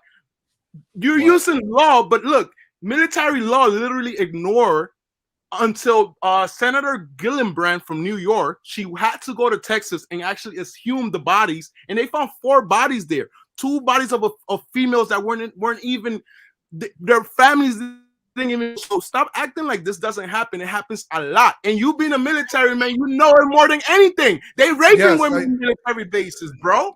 Actually, that's wow. I knew more than you about military law, and I also know the UCMJ. I bet you didn't know Vanessa Guillen's name. I bet you didn't know her. Why would I know her? I never met her. She has nothing to do with me. It's irrelevant. But I don't against rape victims so much. So I don't. For people like her.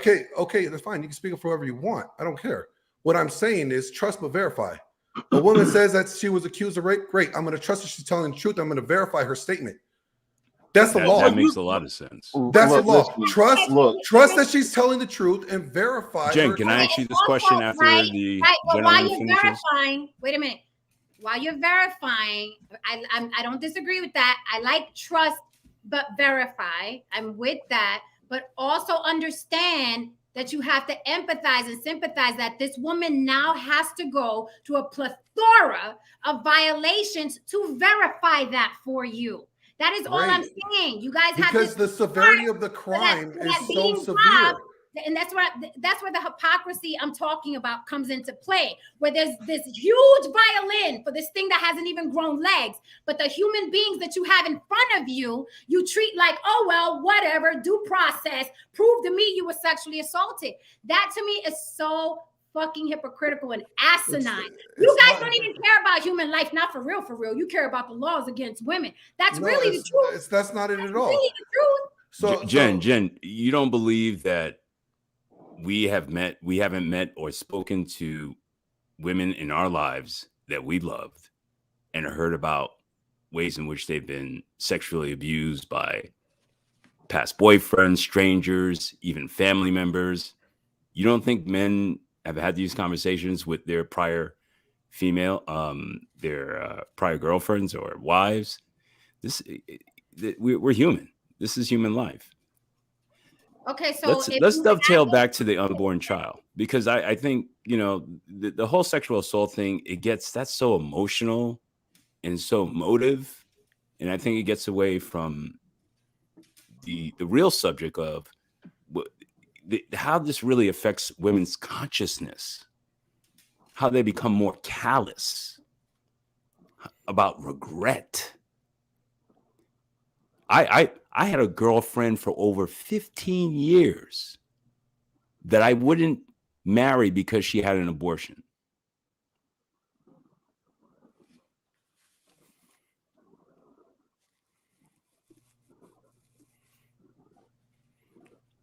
Hello? Yeah, I'm still here. I just didn't know what was going on. Okay. No, I'm sorry. Yeah, it's okay. Because I felt unsure if she would be able to connect with the child. These are the real decisions that men make in regards to women, selecting women, and how abortion affects their psyche. Mm-hmm. That's the thing that we're talking about. And you may say, they're all white males and are making these decisions, but they're human beings as well. Let's not go into, we want to be anti-racist. That's great. If we're going to be truly humans, we got to know that this is a human experience. Men meet women. The women that are in front of the pro-life movement, they're women that are in front of the pro-life movement. I mean, this is not, I'm in charge. You're not going to, both men and women make a baby. There are men marching with the pro-life. Those guys, yeah, they're men. But there's also women. There's also men marching. Guys, there's also men marching with pro-abortion too. Well, both sides, yeah. I mean, I'm just saying that him saying that there's women marching with the pro-life doesn't take away that there are men are also pro-choice, because men don't want to have babies too. But what we're getting at here, and again, trust but verify. And I want to say one last thing. I know somebody very, very close to me, that was sexually assaulted, and the case did not go their way. And this guy got away with it. All right. I know that. And this person is very, very dear to my heart. Okay. And I understand that. I also know a young man that was accused of sexual assault in the military. And I know how it ruined his life. And not only that this person did it one time, she did it several times to many men.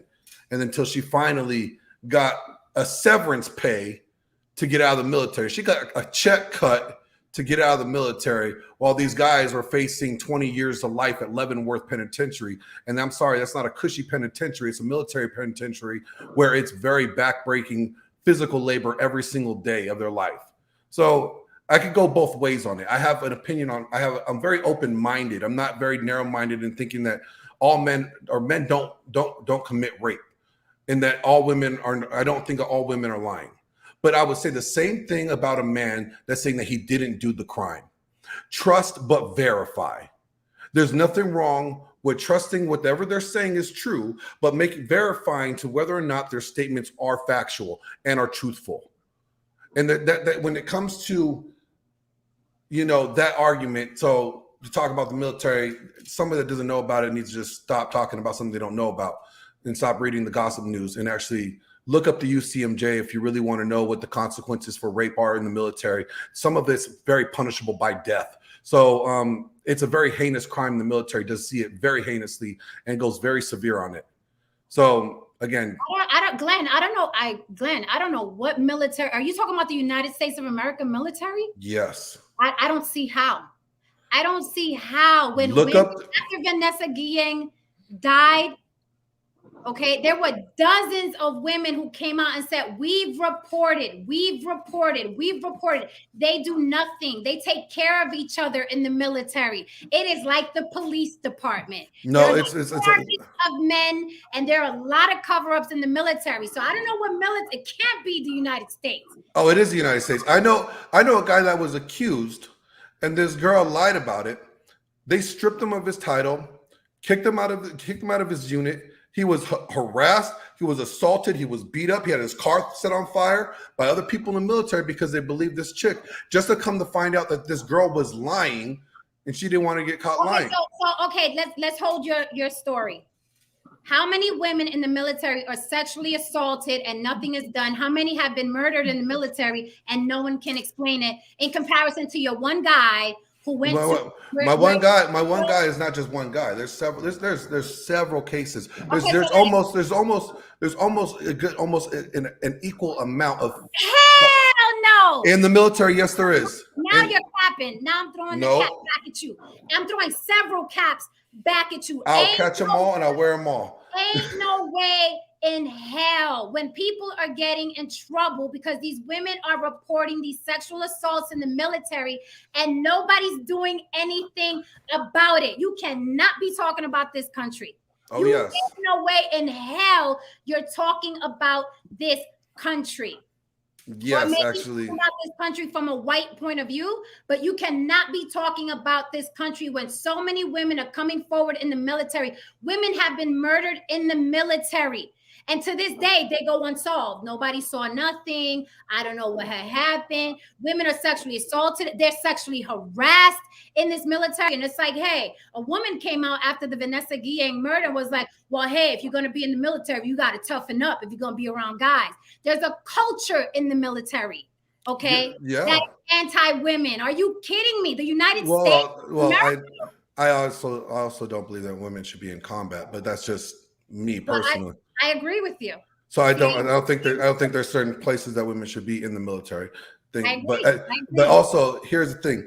Not a lot of this case, but there are cases where senior enlisted women have sex with their subordinates and then they cry rape. And you know why? Because the senior enlisted person having sex with a subordinate is called infratination and they will lose rank. So it does go. Guys do the same thing. Guys cry the same thing when they get caught sleeping with their secretary. Here's the thing. It's not the same numbers though.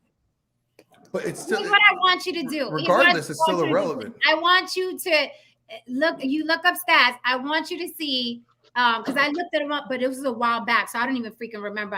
Don't get me to lie about numbers. But how many women are sexually assaulted, and then how many sexual assaults go unreported? And then I want you to research how many men are falsely accused of sexual assault. That's what I want you to do. Okay, the sexual assaults that are reported, and then when after you look up the sexual assaults that are reported, I want you to see the ones that go unprosecuted out of that bunch. Well, hold on. The problem with that one that you say that don't go prosecuted could be also because they're not found enough evidence to prosecute, or they could be found that there's no evidence to support the claim. So, right, but it doesn't mean that it didn't happen. No, but see, that's also just like saying, oh, he got off with rape. That's just because they didn't have enough evidence to prove it. He did it. That's a fine line to walk on. There has to be a burden. Fine line because more men get away with it in many.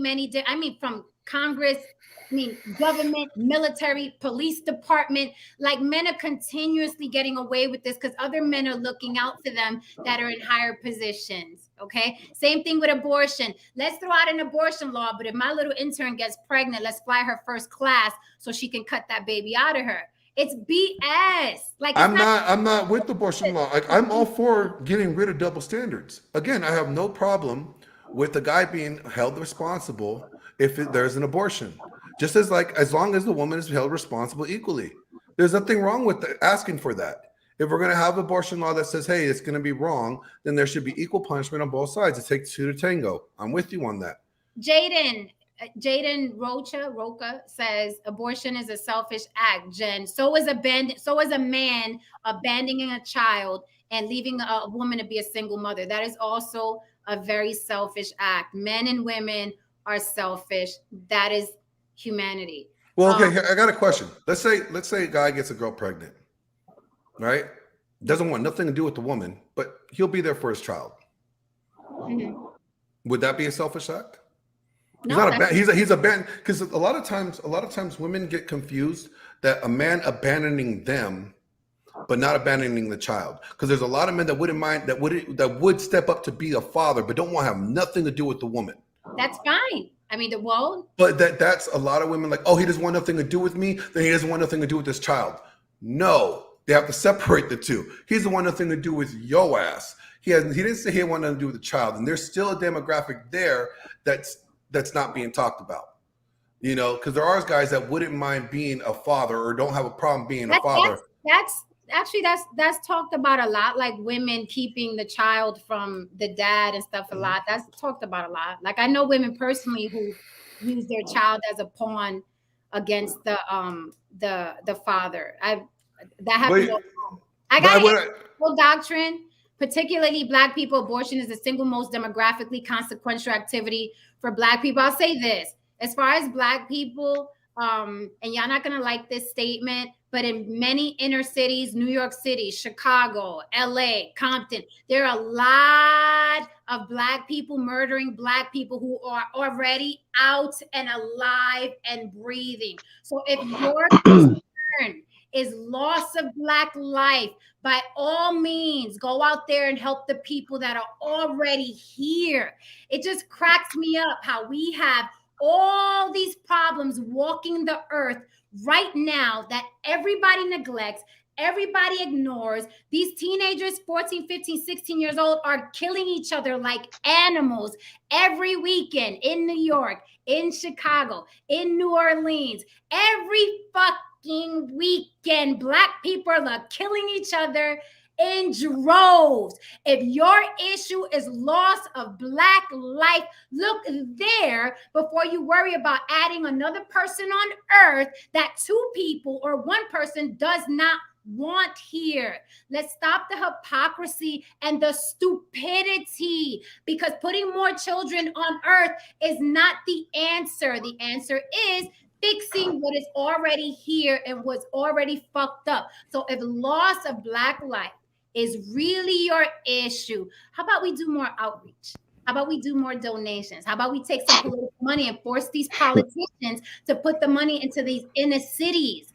How about we ask Black Lives Matter to give back the money that they took for the $1 million mansions and give it to the inner cities that actually need them. Black Lives Matter is a whole other show, but I'm gonna get into that. But one thing I have not heard, because I presented a legitimate solution to abortion, and I have not heard any counter for it or against it, or any support for it. Now, again, my solution it's unrealistic. It's a very realistic solution. We could implement the law just like we have implemented the draft. Like no, sir. It's a practical solution. It's not a realistic solution. It is a practical solution. It's a very good practical solution. But again, if we're talking about responsibility, okay, we all agree that men and women are both responsible for a child. And then we should also be agreed, and I think we all agree so far, that both men and women are responsible for if they choose to abort the child. There should be a responsibility that they both should face. We don't know what that is, whether it's monetary or not, But then a solution to abolish abortion or to minimize the instances of abortion, I propose a solution. Guys get vasectomies, put your nut on ice, and then be selective with the women you want to impregnate. That's a practical solution. It could work. And a lot of guys are doing that themselves by there's the increase of men getting vasectomies have increased dramatically in the last 10 years. Okay, because guys are not wanting to be fathers and they're doing the responsible thing, saying, I don't want to be fathers, so I'm going to make sure I get this done because I don't want to have this issue. I don't want to be raising or having a child out of wedlock or whatever the case may be. They don't want that. But what I'm saying is, when does it come that what's an alternative? What's a practical alternative from the woman's side of responsibility that they could implement to also help minimize this issue of abortions? If abortion is bad and everybody's saying that it's bad, okay, and it's a life, okay, or it's not a life, whatever the case may be, it's an ill thing. What is the practical solution that women could implement for themselves to combat this abortion problem? Blame the guy? It is a biased law. So there is no practical solution unless you're holding the men equally responsible, which to me, it's asinine that you're not holding the men equally responsible who want that woman to abort. I know you guys are saying, well, you can't force a woman to abort. A woman does not want to raise a child in poverty. I think Maya Moon had mentioned it. Right? So a man should be held equally responsible. Let me tell you something. You know what would curb all of this? What would curb all of this is if men are held equally responsible. Like that joke said, if men could get pregnant, it would be like McDonald's. Abortion clinics would be on every corner because men would go running to get an abortion because they don't want to raise children. 9 times out of 10, men don't want anything to do with kids. Your kids, my kids, their kids, any kid they made, the step kid, the kids. They don't want anything to do with kids. And things are changing now. So if men could get pregnant, there would be an abortion clinic on every corner because men are not having it. Okay. They don't want to be held responsible. But that's such a like far-fetched hypothesis. Like if men could, well, you know what? If women could have a penis, then they wouldn't get pregnant either. Like it's so ridiculous. No, if women had a penis, they'd be getting everybody pregnant, just like you guys do. But what I'm saying is, technically, according to Congress, women can have penises. Right? Thank you. Yeah, I mean, she was talking about trans people. She was talking about trans. They said women, madam. But so what I'm saying is, like, here's the problem with your argument, Jen, because there's already a structure in place for men to be responsible for children that are born. It's called child support. That's a different structure in place. That's once the child is here. We're talking about the murder of the child. Okay, wait. Once the child is here, they're both responsible. It's not just the man. The woman has to take care of that child 24 hours a day. So she has to be responsible once the child is here, and the man has to be responsible once the child is here. Forget the child is here. Okay. About killing the child. They should both be equally responsible for killing that child. Both of them should be equally responsible for killing a child, just like both of them are equally responsible when the child is here. No problem with that argument. I want to applaud you I want to thank you for saying that it's a child, not an embryo. It's an embryo to me. No, you just call it a child. It can't be change your definitions. No, if the child is here, then the child is here. But it is. But you said, but you called it a child. If they killed the child. Okay, well, I think it's an embryo, and then it grows, and then it's born, and then it's a child. That's what Jen thinks. I said a child for the sake of this conversation, but an embryo is a thing. It's a real thing. Matter of fact, you can't tell a dolphin embryo from a chicken embryo from a human embryo when it's an embryo. Well, yeah, you can. You just look into the pregnant and realize that it's not a dolphin. I'm just called facts. I'm leaving. But okay, but like I said, I propose a legitimate thing, and then I say that to say this, because you're trying to say that it's men's responsibility. Men need to be responsible, and I give it an option to how men could be responsible. But if it takes two to tango, and you're not giving me an example of where women should be responsible, That's a problem because you're putting what you're saying is that women should not be responsible for their actions, and that's what I'm saying. That's the problem. That's the core problem in this. Is because because that's not what I'm saying. I'm saying that if you're gonna hold women responsible, then men have to be responsible. As I told you, I am with the law. I'm with the Roe versus Wade. If they're holding both parties responsible, but I'm talking about practical solution. Because my practical solution puts men responsible of life, saying that it's their responsibility of when they choose to impregnate a woman, but if they do it this way. But it's easier. My way, honestly, my law would be easier because men don't have that type of control. Men do not want to get snipped. Men are not coming in a cup. They are coming in that woman. Okay, whatever happens, happens. Let the chips fall where they may. And then when he gets that text, I'm late. He's like, late for what? Late for work? Well, you better get a ride. Exactly. I think men should become seahorses and just hold the baby for the next year. Just become a seahorse. I think that you are a very much interesting person. I would definitely say you fall along the lines of a beta mentality, and I'll just Oh, what? Wait a minute.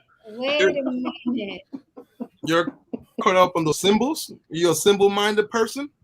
Symbol? No, I'm actually not symbol at all. I'm very fluid in my thinking. Thank you.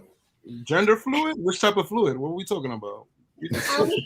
We're not. Listen, it's getting late. We're not fitting to do this. We're not about to do this. Okay? Final thoughts, man. Yes, please. Final freaking thought. This was fun. Y'all definitely got, after a long day, y'all got my blood boiling, but that's why I love y'all. I still ain't shit. Y'all ain't shit, but I love y'all. It makes it's entertainment, man. It makes for good TV, man. Oh yeah, you seen more people came in the room when I started yelling. I literally think YouTube's algorithm is set to yelling. So even when you something nice, I think your algorithm works is when you have like somebody as controversial as me and her on your show, and then they're like, "Oh, she's yelling at them, she's getting on them." But that's probably it. That's probably the frequency of your voice. we bring the drama. And that's contrarian. Fun. I just want to throw out my last my final thoughts before I'm out there. Before I'm out of here, my final thoughts. Let's just look at this for what it is. The two worst things that can happen to a human being is to be sexually assaulted and to be deleted. Can we agree to that? Yes. Now, the problem here is that one is easier to deal with than the other.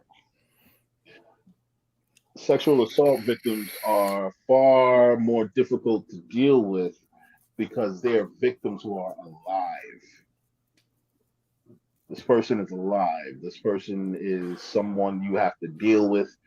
This person has to go through the rigmarole of due process and so on and so forth, which I believe that women should have paperwork on dudes that threaten them. I understand if it's hard and so on and so forth, but you can't give all of the power to this guy. You know what I mean? You got to have a trail on him. He has to be brought to justice. And with being deleted, it's easier to deal with because there's a lot of emotions that you don't necessarily have to confront. There's a lot of biases that you might not have to confront because the victim is gone. At the very least, you might have to deal with the victim's family, so on and so forth, and whatever. But the reason why both of these situations are incredibly important to get right is because standing on the side of that, whoever has to pay for that crime, their lives are going to be destroyed. So you got to get it right. You got to have the DNA samples. You got to have your facts right. You have to have your things correct. And yes, you know what I mean? I understand there is bias in this world right here where we should always believe women. I think we should always make sure that we have the facts. I think that we should always come to the table with what happened, how did it happen, so we are sure that when it's time to pull the trigger, we put whoever needs to be put in the bucket, and that's the right person.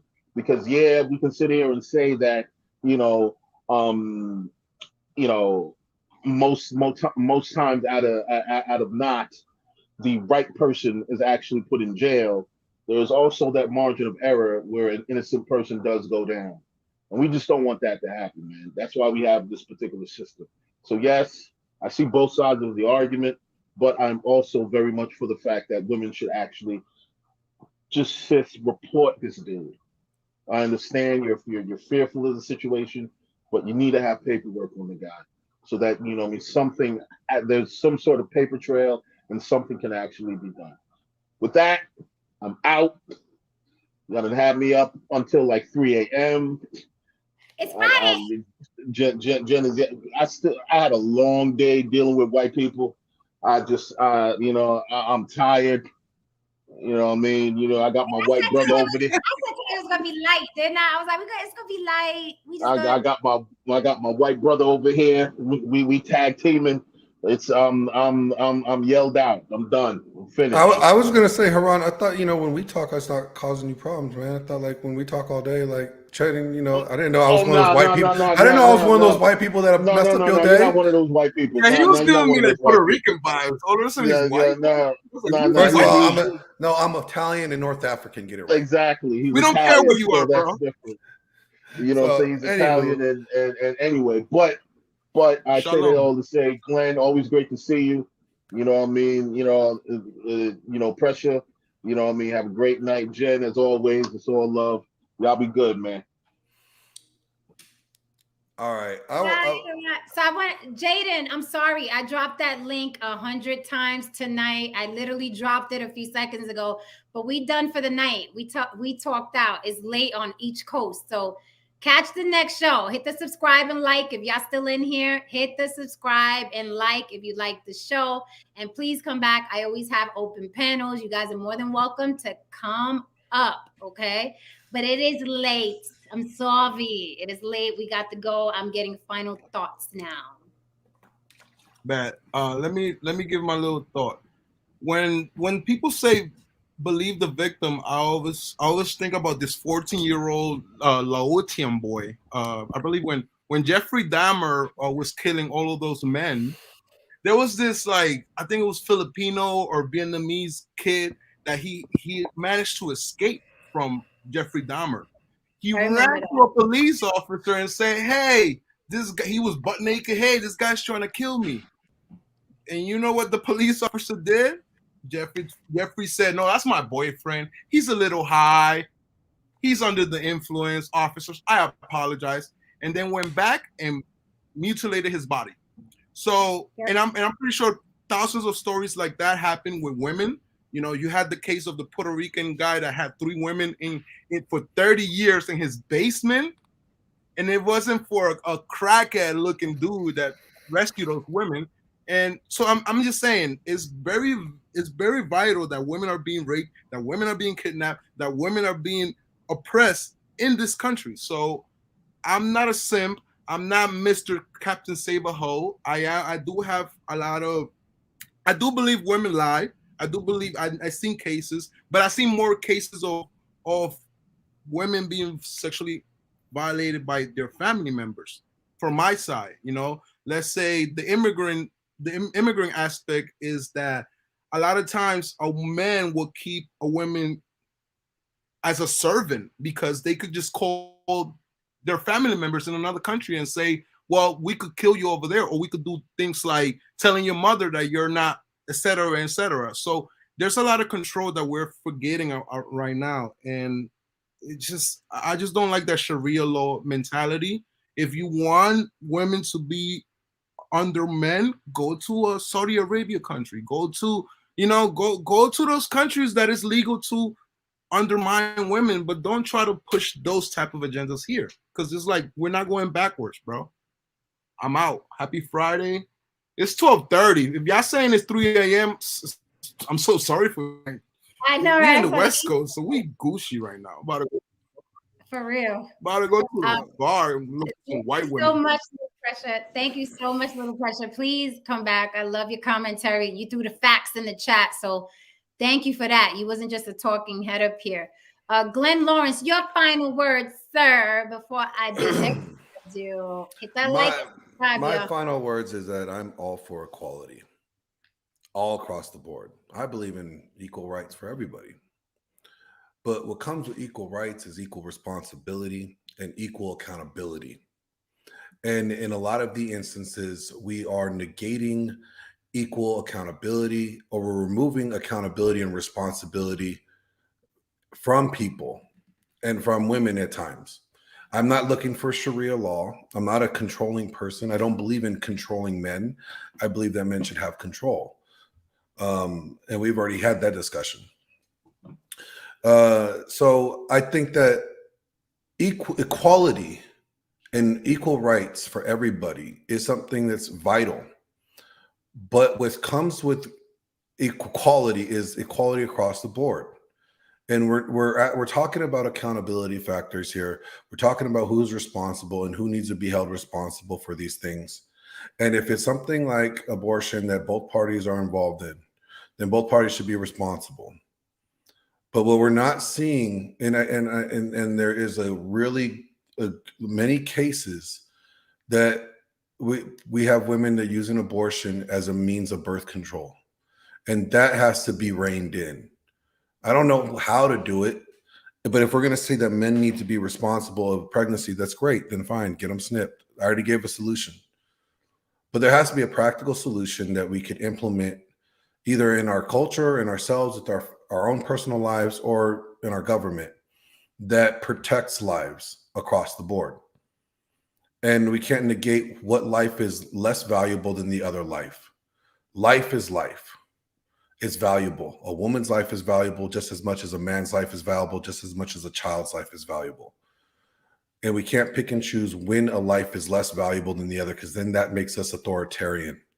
And that's a problem that we see in this country, is that we're becoming more authoritarian. We hear, if you don't like our side, then you're a terrorist, or you're a racist, or you're a bigot, or you're this or that. And that's not the case. There needs to be an equal playing ground across the board, what we operate under. And if we want equal freedom, there has to be equal responsibility. And that's all I'm asking for in all this. There has to be equal responsibility. I think that's something we could all agree on. With that said, good night, people. Until the next heated, controversial video I make. Remember, I could give up about your feelings, and I'm not about the fat chicks. So. All right, go ahead. So, Little Pressure, you have anything else to add before I say goodbye and my final thoughts? Oh man, I just wish that Joe Biden has a heart attack, just so, Oh my man, God. just so the rest of the men will have another heart attack. While when what's her name? What's the Indian girl name? The Jamaican. Kamala? Oh yeah, Kamala. Yeah, I need Kamala in that spot, man, because I need more heart attacks.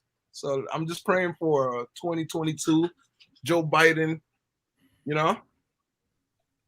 Coming he's still president. He'll still be president in 2022. Well, he's president now, right? Yeah. I mean, All the next right. war, but All right, guys. So that was it. I'm going to end on a veganista's note. Bullshit. No, I just want to say these are my final thoughts really quickly. I believe her body, her right. It's not my body. It's not my right. I loathe the hypocrisy of the very corrupt, vile, evil government telling other people what to do about murder and mayhem when that's what this country is all about. Let's not pretend. They don't care about their seniors. They don't care about their sick people. Okay. They don't care about their handicapped. They don't even care about their damn veterans. All right. That's what this country is. So yes, I am cynical, and I'm going to give them the side eye when all of a sudden they have these big bleeding hearts for embryos. Yes, I am going to look at them side-eyed.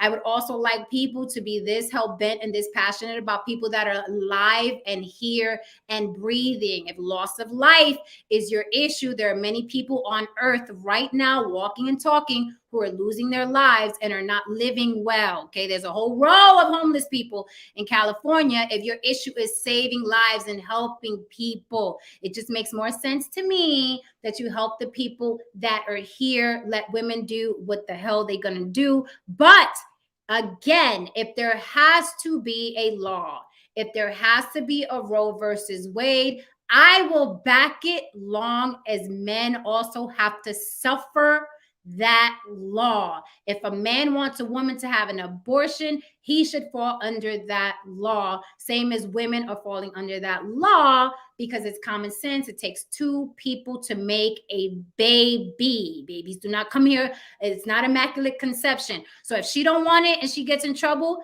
he don't want it, he should get in trouble too. That is all I'm saying. So if we're going to be even Steven, let's be even Steven. But if we can't be even Steven, then let that woman do what she got to do. I don't like to see anything suffer. Animals, old people, handicapped, seniors, babies. I don't like to see anything suffer.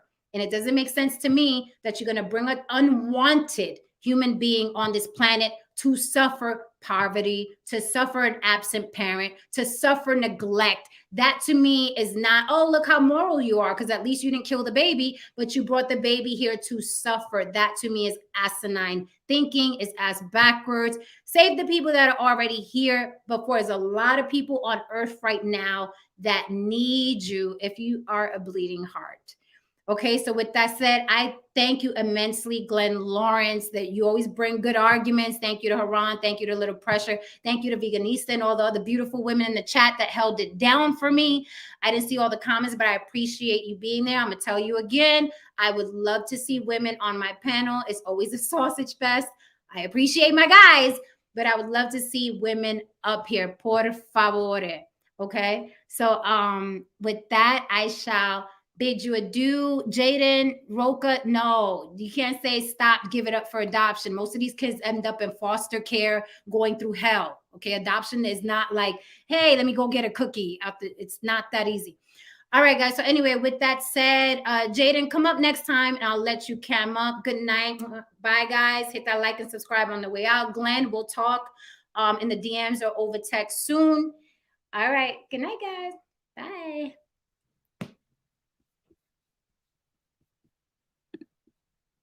Follow Glenn Lawrence. Let me type his name real quick in the chat. Please go follow Glenn Lawrence on your way out the door. It is not that hard.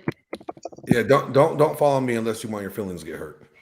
Yeah, they can handle it. If they can handle me, they can handle it.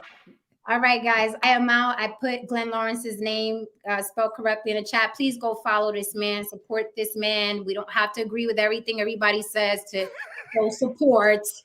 Okay. All right, guys, I'm out. Good night.